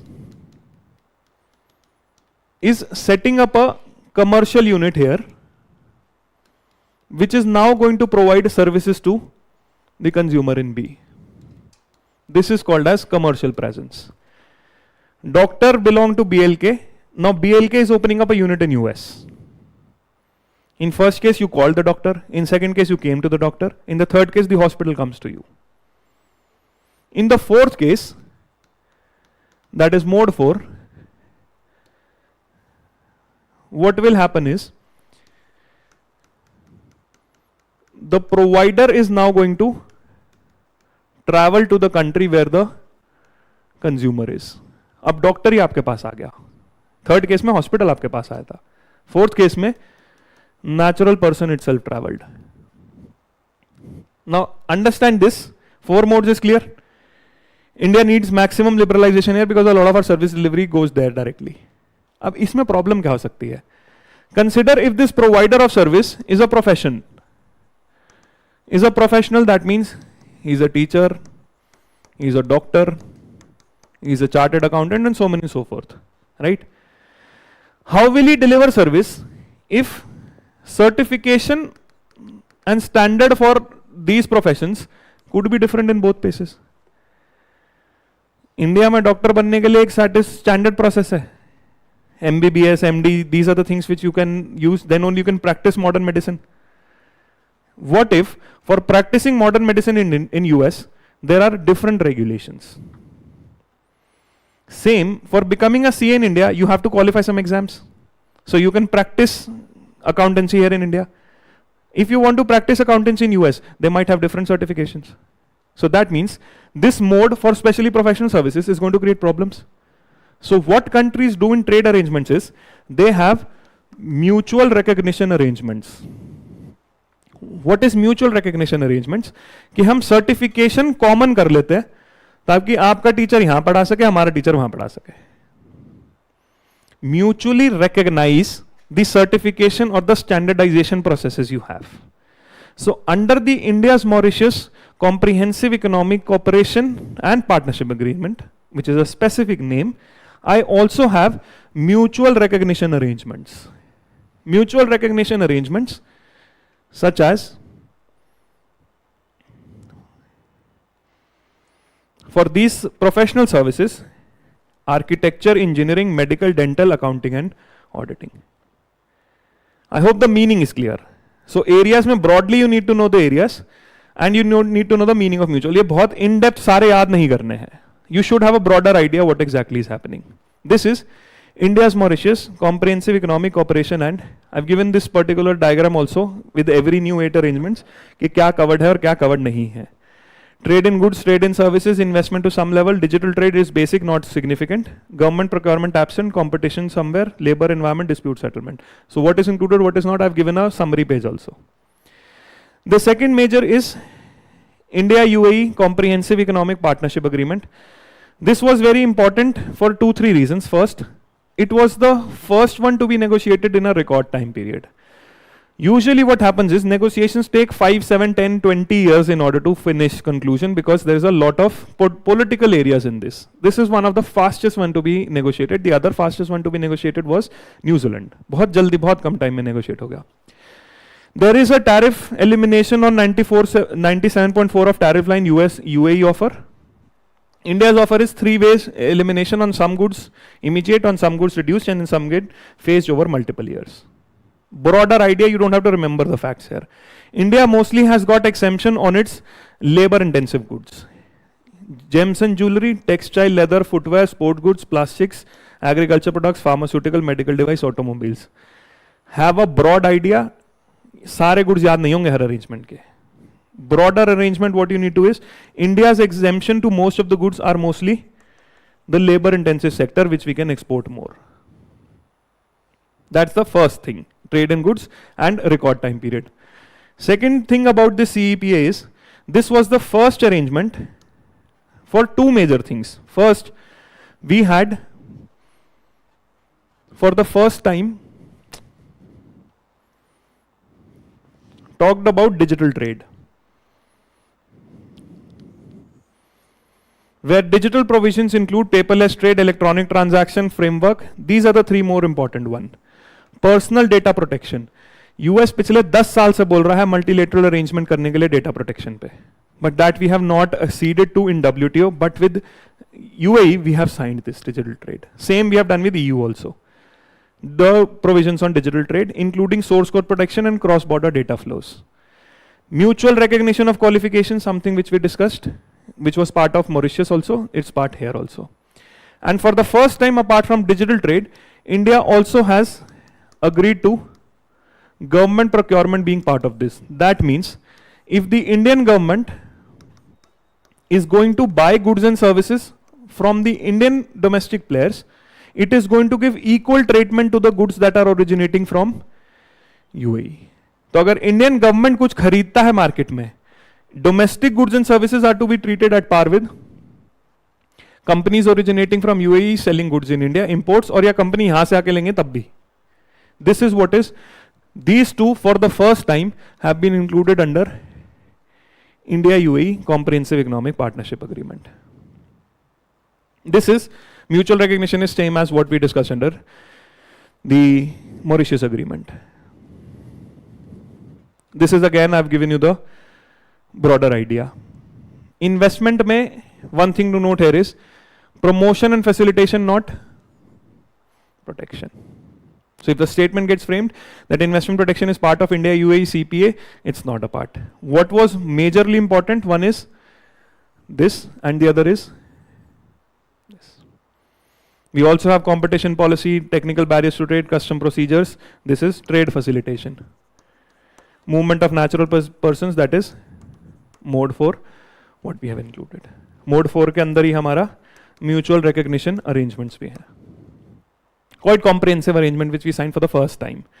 This pattern we used with UK and also with EU. That got replicated. The third arrangement which India has signed, this is with Australia, that is economic cooperation trade arrangement. This is an early harvest scheme because we want to eventually sign comprehensive economic cooperation. This is an interim agreement. Eventually we want to sign a comprehensive economic cooperation agreement. Tariff line coverage, preferential access, इन्होंने start किया था 85% को, बोला था कि more than 2026 तक we'll cover most of the goods, that is 100%. This is what is the benefit. 100% of imports from India become tariff free, mostly labor goods. I'll give you some important goods also which India has. India trade with Australia is mostly led by what all goods? Which goods are we importing mostly from Australia? In goods को सबसे ज़्यादा benefit मिला है. 0% which has been done to sheep meat, wool, these two products which are important. Coal and LNG. इसका tariff 0 कर दिया है under the ECTA. Coal and LNG both are important, energy resources are being talked in. We have commitments on services where we have the MFN clause with a future commitment that if Australia extends benefit to anyone, it will also extend benefit to India as part of this arrangement. Visa commitments 2 to 4 years, but total which we are going to give is only 1000 work visas. इसको expand किया है New Zealand ने 5000 पे. Time period extended to 2 to 4 years. Dedicated framework for mutual recognition. Streamlining. We will talk about it when we will become part of CECA. अभी नहीं दिया है. Mostly it is straight about goods and services. This is what I was talking about. It's still limited. There are references to investment. Digital trade, government procurement, they are planned for further upgrade. Right now it does not. So broader areas, again goods and services mostly, though there's less potential, but areas so definitely they can ask what has been covered and what is not covered. Next is with the 4 countries, the EFTA countries. These are Switzerland, Norway, Iceland and इस arrangement में 2 चीजें बहुत खास हैं. First, this arrangement says these countries are going to invest 100 billion in the next 15 years, which is going to create 1 million jobs. We have never signed an agreement which is linked to investment coming from the other country. 2 arrangements which have been signed this time. New Zealand says they will invest, and therefore these countries say. Norway का world का largest sovereign wealth fund है, उसी का potential हमें लग रहा है कि सबसे ज्यादा they can invest in create jobs. Now there is 2 interpretation to this.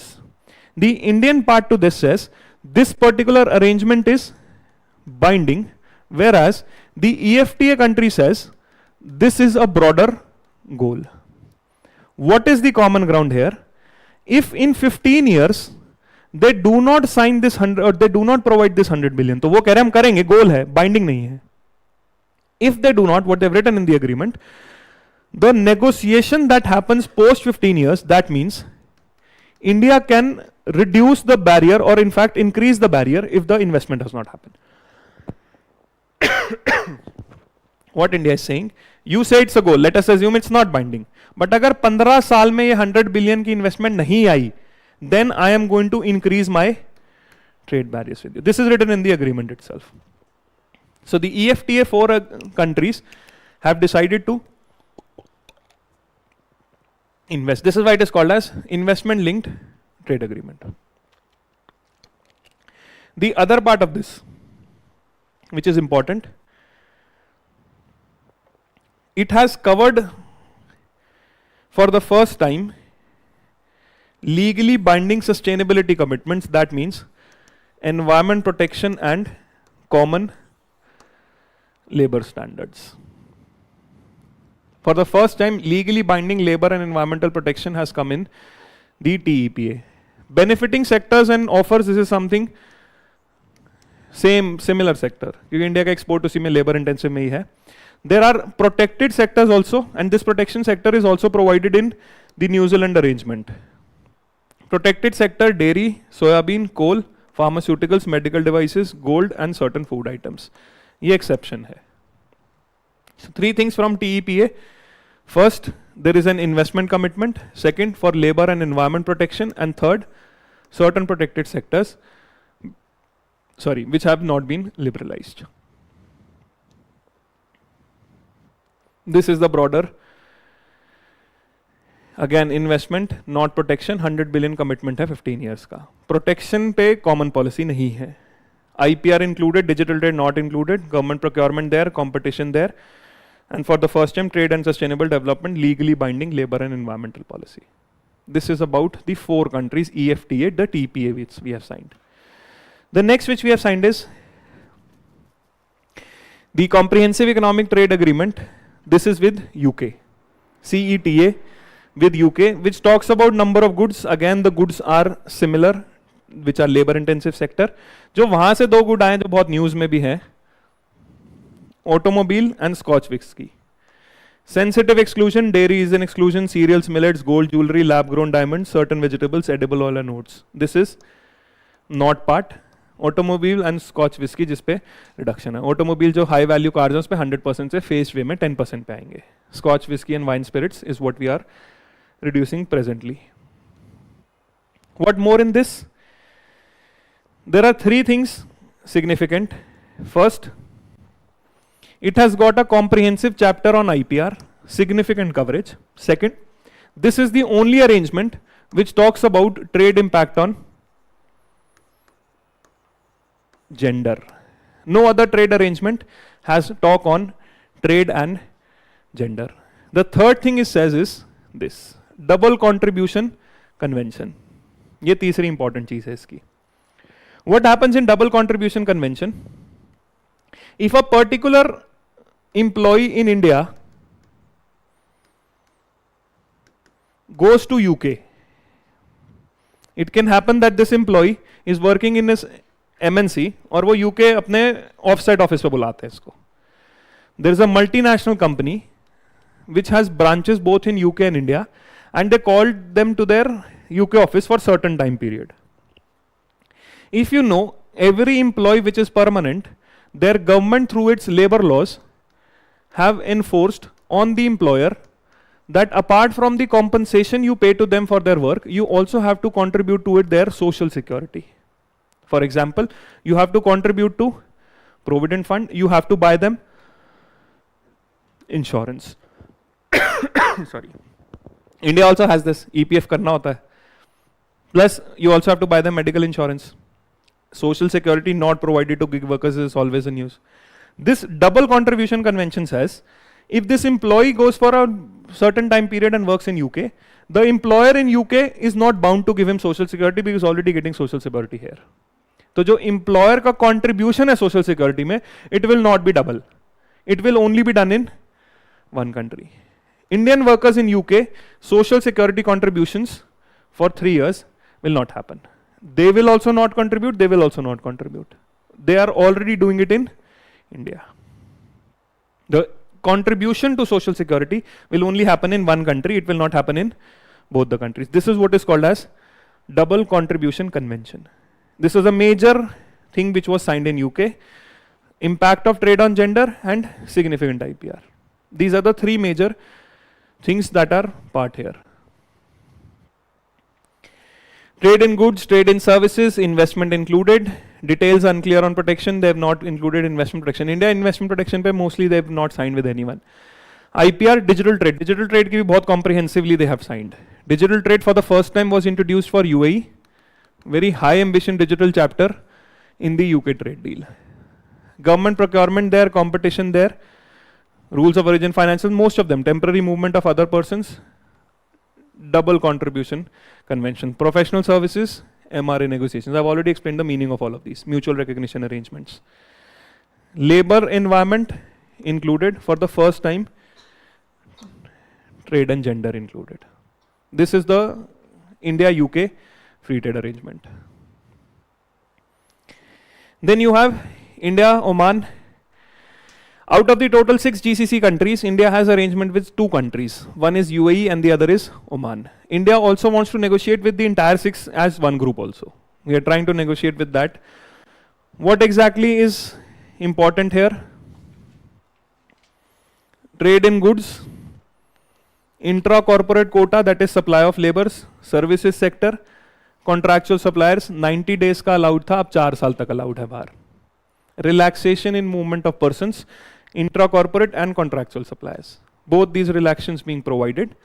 Also additionally, Oman has a comprehensive arrangement on Ayush. EU वाले statement में, EU वाले framework में भी है आयुष के ऊपर. Oman also has a framework on first comprehensive Ayush commitment on all 4 modes. Ayush की जो supply है, all 4 modes, cross border, commercial presence, the consumption abroad and movement of persons. So Oman is mostly important for movement of people, suppliers को वो extend कर दिया and comprehensive treatment for Ayush. Next is India New Zealand FTA. India New Zealand, first New Zealand has offered immediate reduction on tariffs on 100% exports coming from India. Second, New Zealand has also talked about investment. And third, New Zealand has talked about ease of movement of people. 5,000 people given extended timelines, extended visas. Remember I told you in the case of Australia it was only for 1,000 people. Here they have been given for 5,000 and investment linked है जैसे investment objective बनाया था TEPA में, EFTA countries के लिए. That is also available here.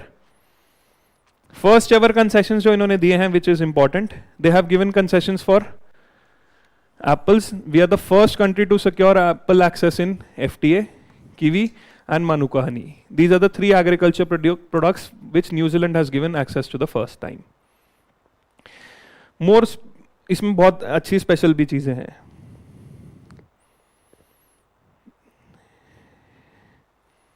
This is what we are talking about. Study work visas, numerical caps improved. Post study work operations के लिए for these things we are giving 5,000. Plus, in order to improve kiwi fruit, apple and honey, they are also establishing centers of excellence in India. This is also part of the India-New Zealand Free Trade Agreement. This is what I was talking about. Indian professionals eligible annually 3-year work visas to 5,000 people. The eligible sectors, these are your exempt products. Exempt products, dairy, animal products and vegetable certain select items. The exemption, because dairy सबसे ज़्यादा competition है from New Zealand.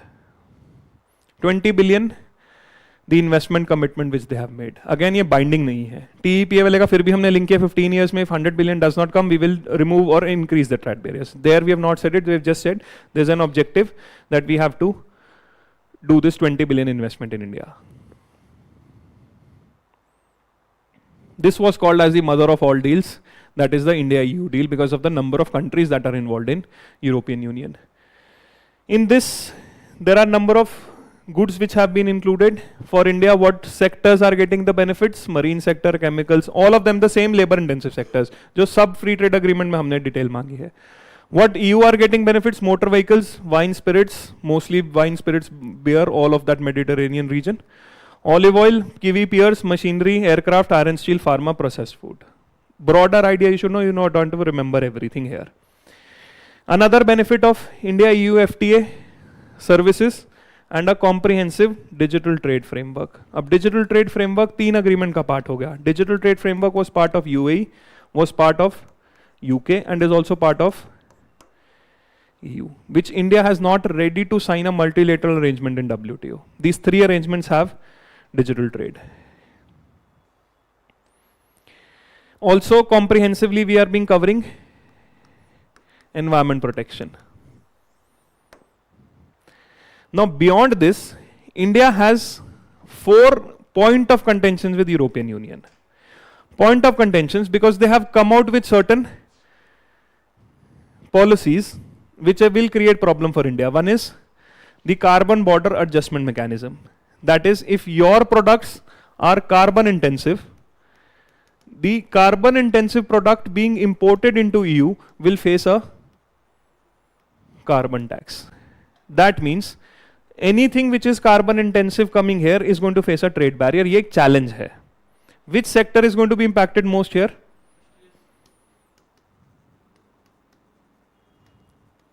And aluminium. The second is the EU deforestation regulation. What this deforestation regulation says, if you have cleared forest to produce any good, mostly forest clear होता है plantation crops के लिए. This plantation crops when come in this, they are going to face a extra duty. So if your carbon intensive sectors you want to export and you are clearing your forest to produce anything, that will also pose an import. This is what is deforestation regulation and the other is carbon border adjustment mechanism. Now under carbon border adjustment mechanism, which product of India is going to face the maximum problem? That is going to come out of steel. Why? It is going to come out of steel because there are 3 methods of steel production based on the emissions. The first method of steel production is blast furnace, basic oxygen furnace. इसमें सबसे ज़्यादा emissions हैं.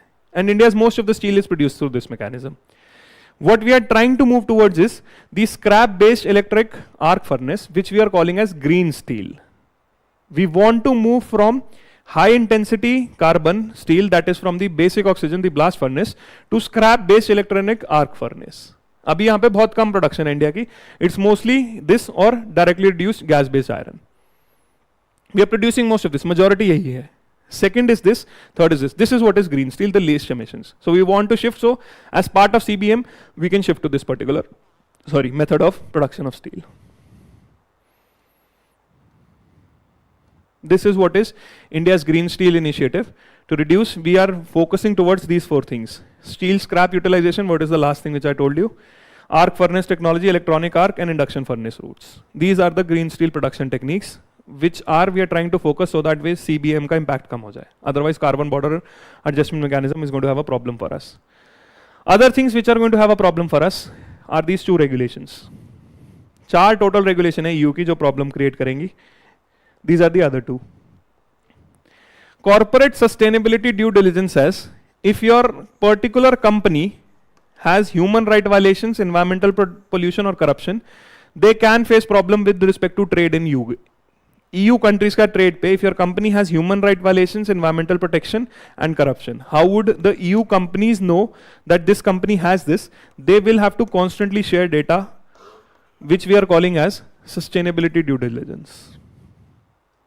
So one is carbon border adjustment, there is deforestation regulation, the third is due diligence with respect to these things: human rights violations, environmental pollution and corruption. इसका आपको extensively data share करना पड़ेगा यहाँ पे. Companies बोल रही हैं कि this data which we are sharing to them, this is our proprietary information. This is a trade secret. If we share information, we are at a loss. Because if this information comes out, our business is going to be impacted. This is information which we don't want to share with the public. This is what is the contention. The second is Industrial Accelerator Act, where EU is saying to its own companies that you don't buy from outside, instead you buy from local players. Why they are doing it? So that these local players are more clean, resilient and are using circular economy.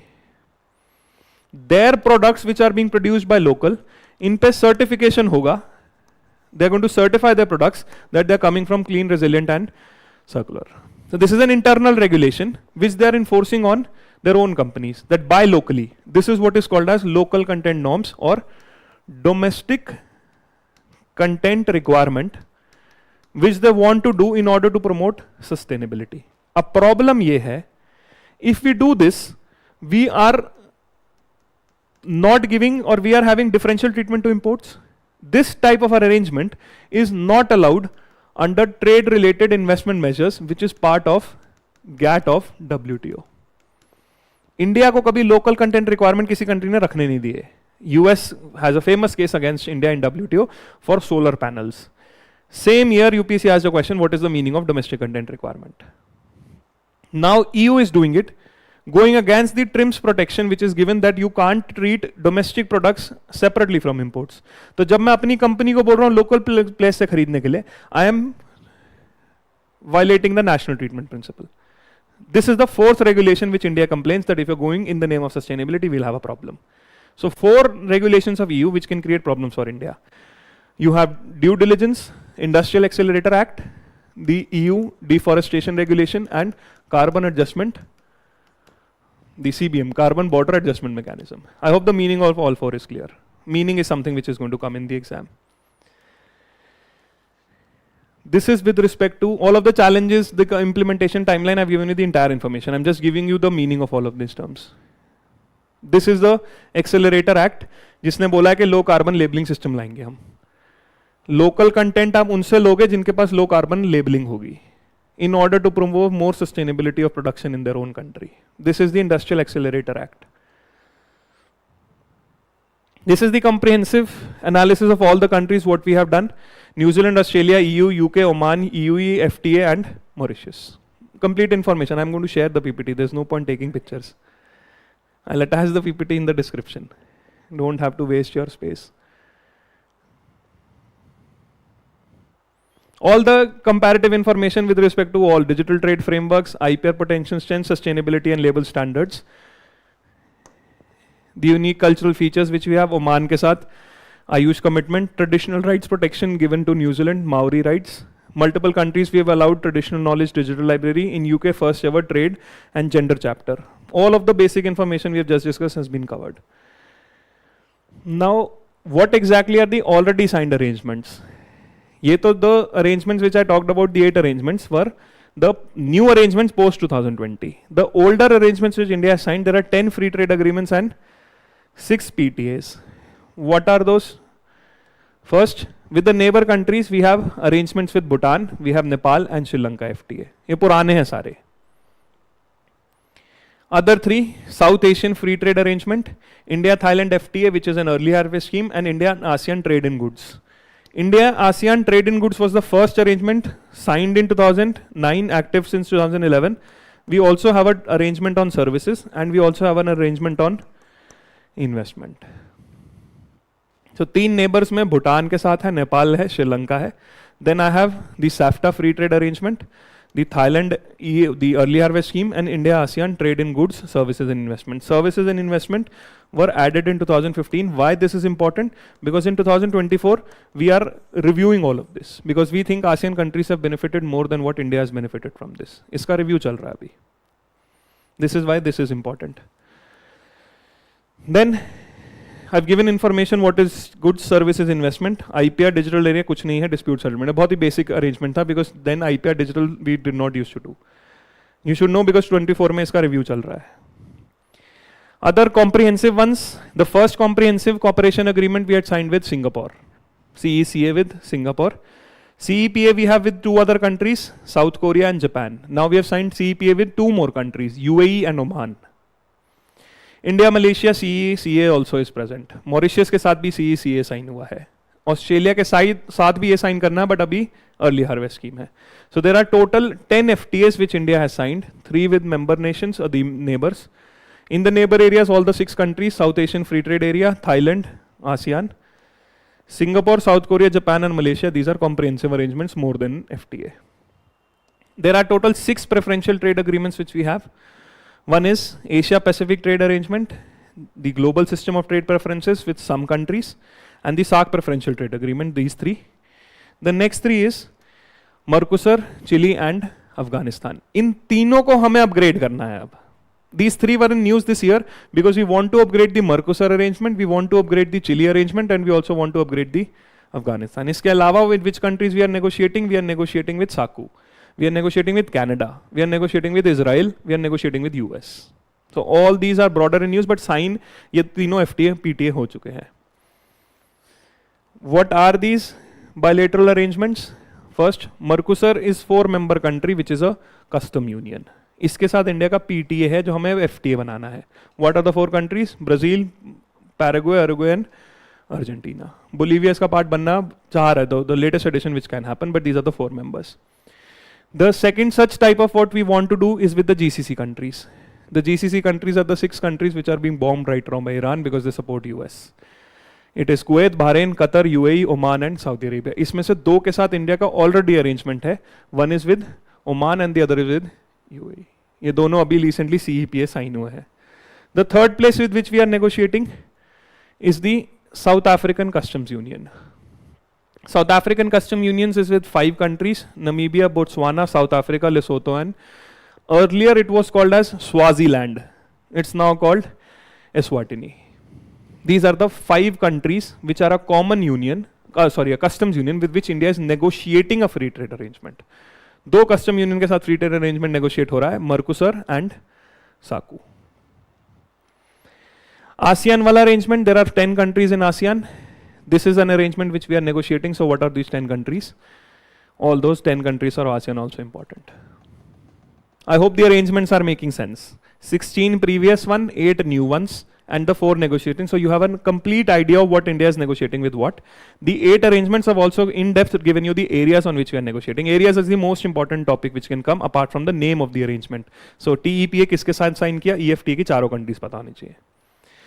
The last component here is the mineral arrangement which has happened or which we have signed. The 4 arrangements, first is Pax Silica. India has recently become member of Pax Silica. इसमें एक important fact है, Netherlands ने इसमें part लिया था negotiation में, but Netherlands ने membership sign नहीं की है.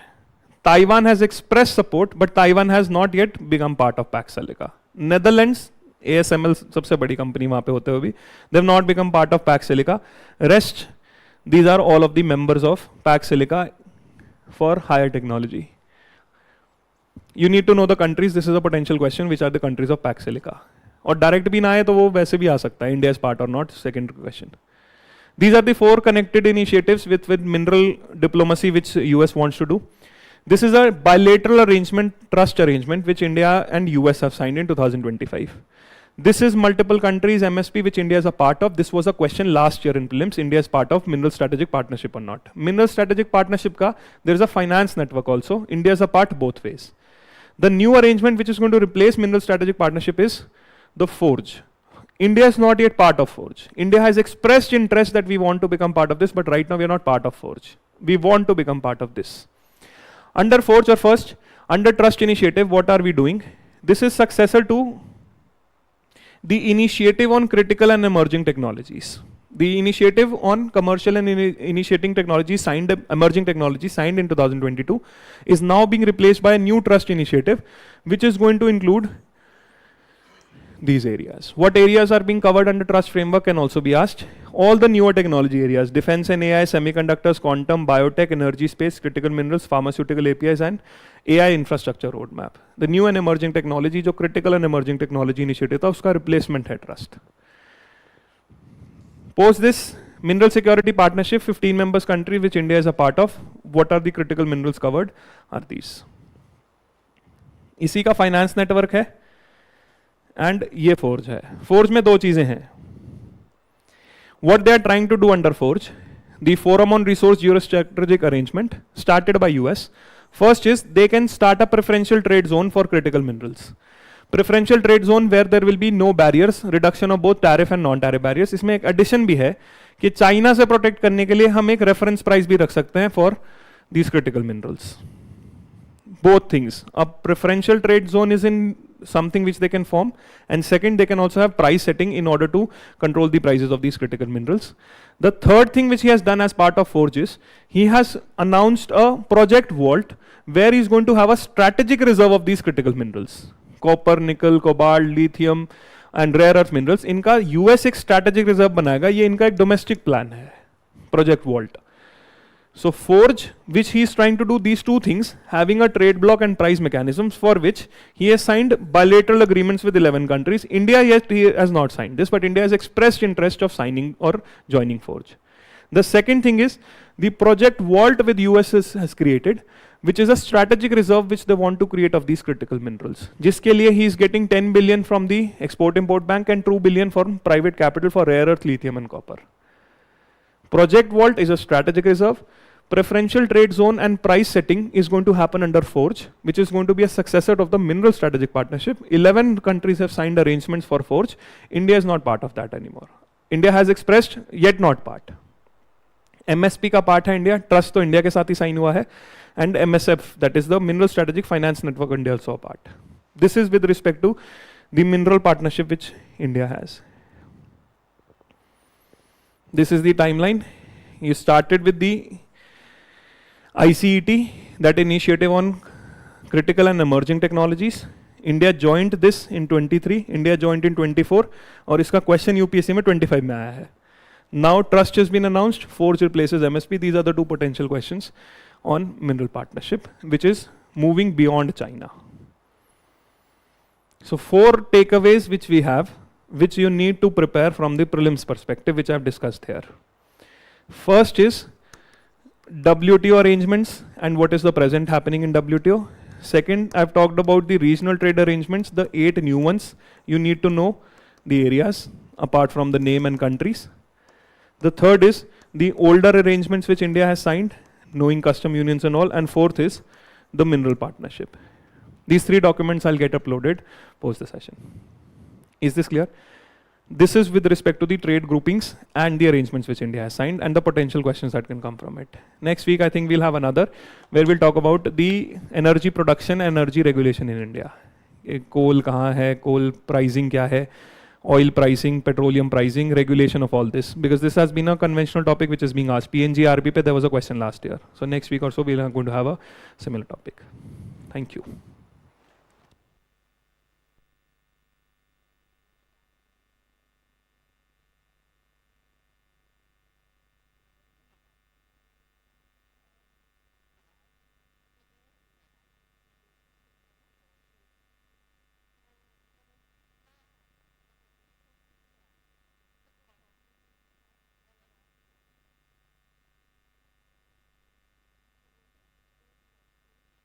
Every UPSC result proves one thing quietly: success does not begin at the final stage. It begins much earlier, with the kind of foundation a student builds.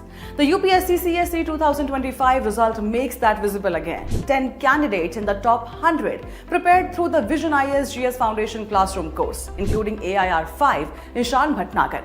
That kind of result is not built on motivation alone. It is built on the right sequence, the right guidance and the right correction. This is what the Vision IAS Delhi GS Foundation course is designed for. Concept first classroom learning, so preparation is not scattered. Early answer writing and testing, so improvement starts on time. PT 365 and Mains 365, so current affairs become usable in the exam. And mentorship that keeps preparation aligned, focused and accountable. Because in UPSC, hard work is common. Structured preparation is what creates separation. If you are targeting UPSC 2027, start by building your base the right way. Vision IAS Delhi GS Foundation course. Upcoming classroom batches at Karol Bagh, 24th March at 5 p.m., 30th March at 8 a.m. and 7th April at 11 a.m. At GTB Nagar, 17th March at 8 a.m. and 25th March at 6 p.m. Register at our website or call us on the given numbers. UPSC 2027 का लक्ष्य जितना बड़ा है उसे पाने की योजना भी उतनी ही स्पष्ट और संगठित होनी चाहिए। विजन आईएएस लेकर आया है क्लासरूम फाउंडेशन कोर्स 2027 के 12 से 14 महीनों का एक ऐसा सुव्यवस्थित कार्यक्रम है जहां आपकी तैयारी एक अनुशासित और वैज्ञानिक ढांचे में आगे बढ़ती है। यहाँ क्लासरूम लर्निंग के साथ साथ आपको मिलता है लाइव और रिकॉर्डेड सेशंस का विकल्प, जिसे आप अपने व्यक्तिगत ऑनलाइन पोर्टल के माध्यम से कभी भी और कहीं भी एक्सेस कर सकते हैं। तैयारी के सफर को और भी प्रभावी बनाती है हमारी व्यक्तिगत क्लासरूम मेंटरिंग। हमारे एक्सपर्ट मेंटर्स नियमित मार्गदर्शन और स्मार्ट स्टडी मैनेजमेंट के जरिए आपकी तैयारी को एक सही दिशा और गति प्रदान करते हैं। शैक्षणिक दृष्टिकोण से देखें तो ये कोर्स मुख्य परीक्षा के सामान्य अध्ययन के चारों प्रश्न पत्रों, सीसेट और निबंध का व्यापक कवरेज सुनिश्चित करता है। विषयों की समसामयिक समझ विकसित करने के लिए मासिक करंट अफेयर्स मैगजीन और रिवीजन क्लासेस के साथ साथ PT 365 और मेंस 365 की विशेष कक्षाएं भी इस कार्यक्रम का अनिवार्य हिस्सा हैं, ताकि स्टैटिक और करंट अफेयर्स के बीच एक सटीक संतुलन बना रहे। तैयारी की गहराई मापने के लिए निरंतर अभ्यास अनिवार्य है, इसलिए डेली असाइनमेंट्स और साप्ताहिक मिनी टेस्ट के साथ साथ मासिक प्रीलिम्स और मेंस टेस्ट के माध्यम से आपकी प्रगति का निरंतर आकलन किया जाता है। इस कार्यक्रम की शक्ति है हमारी प्रतिष्ठित ऑल इंडिया टेस्ट सीरीज, जिसमें प्रीलिम्स के 35, मेंस के 30, सीसेट के 25 और निबंध के 5 टेस्ट का समावेश है। साथ ही संधान पोर्टल पर 25,000 से अधिक प्रश्नों का विशाल संग्रह आपके अभ्यास और विश्लेषण को और भी सुदृढ़ बनाता है। अब समय है अपनी मेहनत को एक मजबूत, संरचित और निरंतर प्रक्रिया में ढालने का। विजन आईएएस के साथ जुड़े और यूपीएससी 2027 की अपनी सफलता की राह को एक स्पष्ट दिशा दें।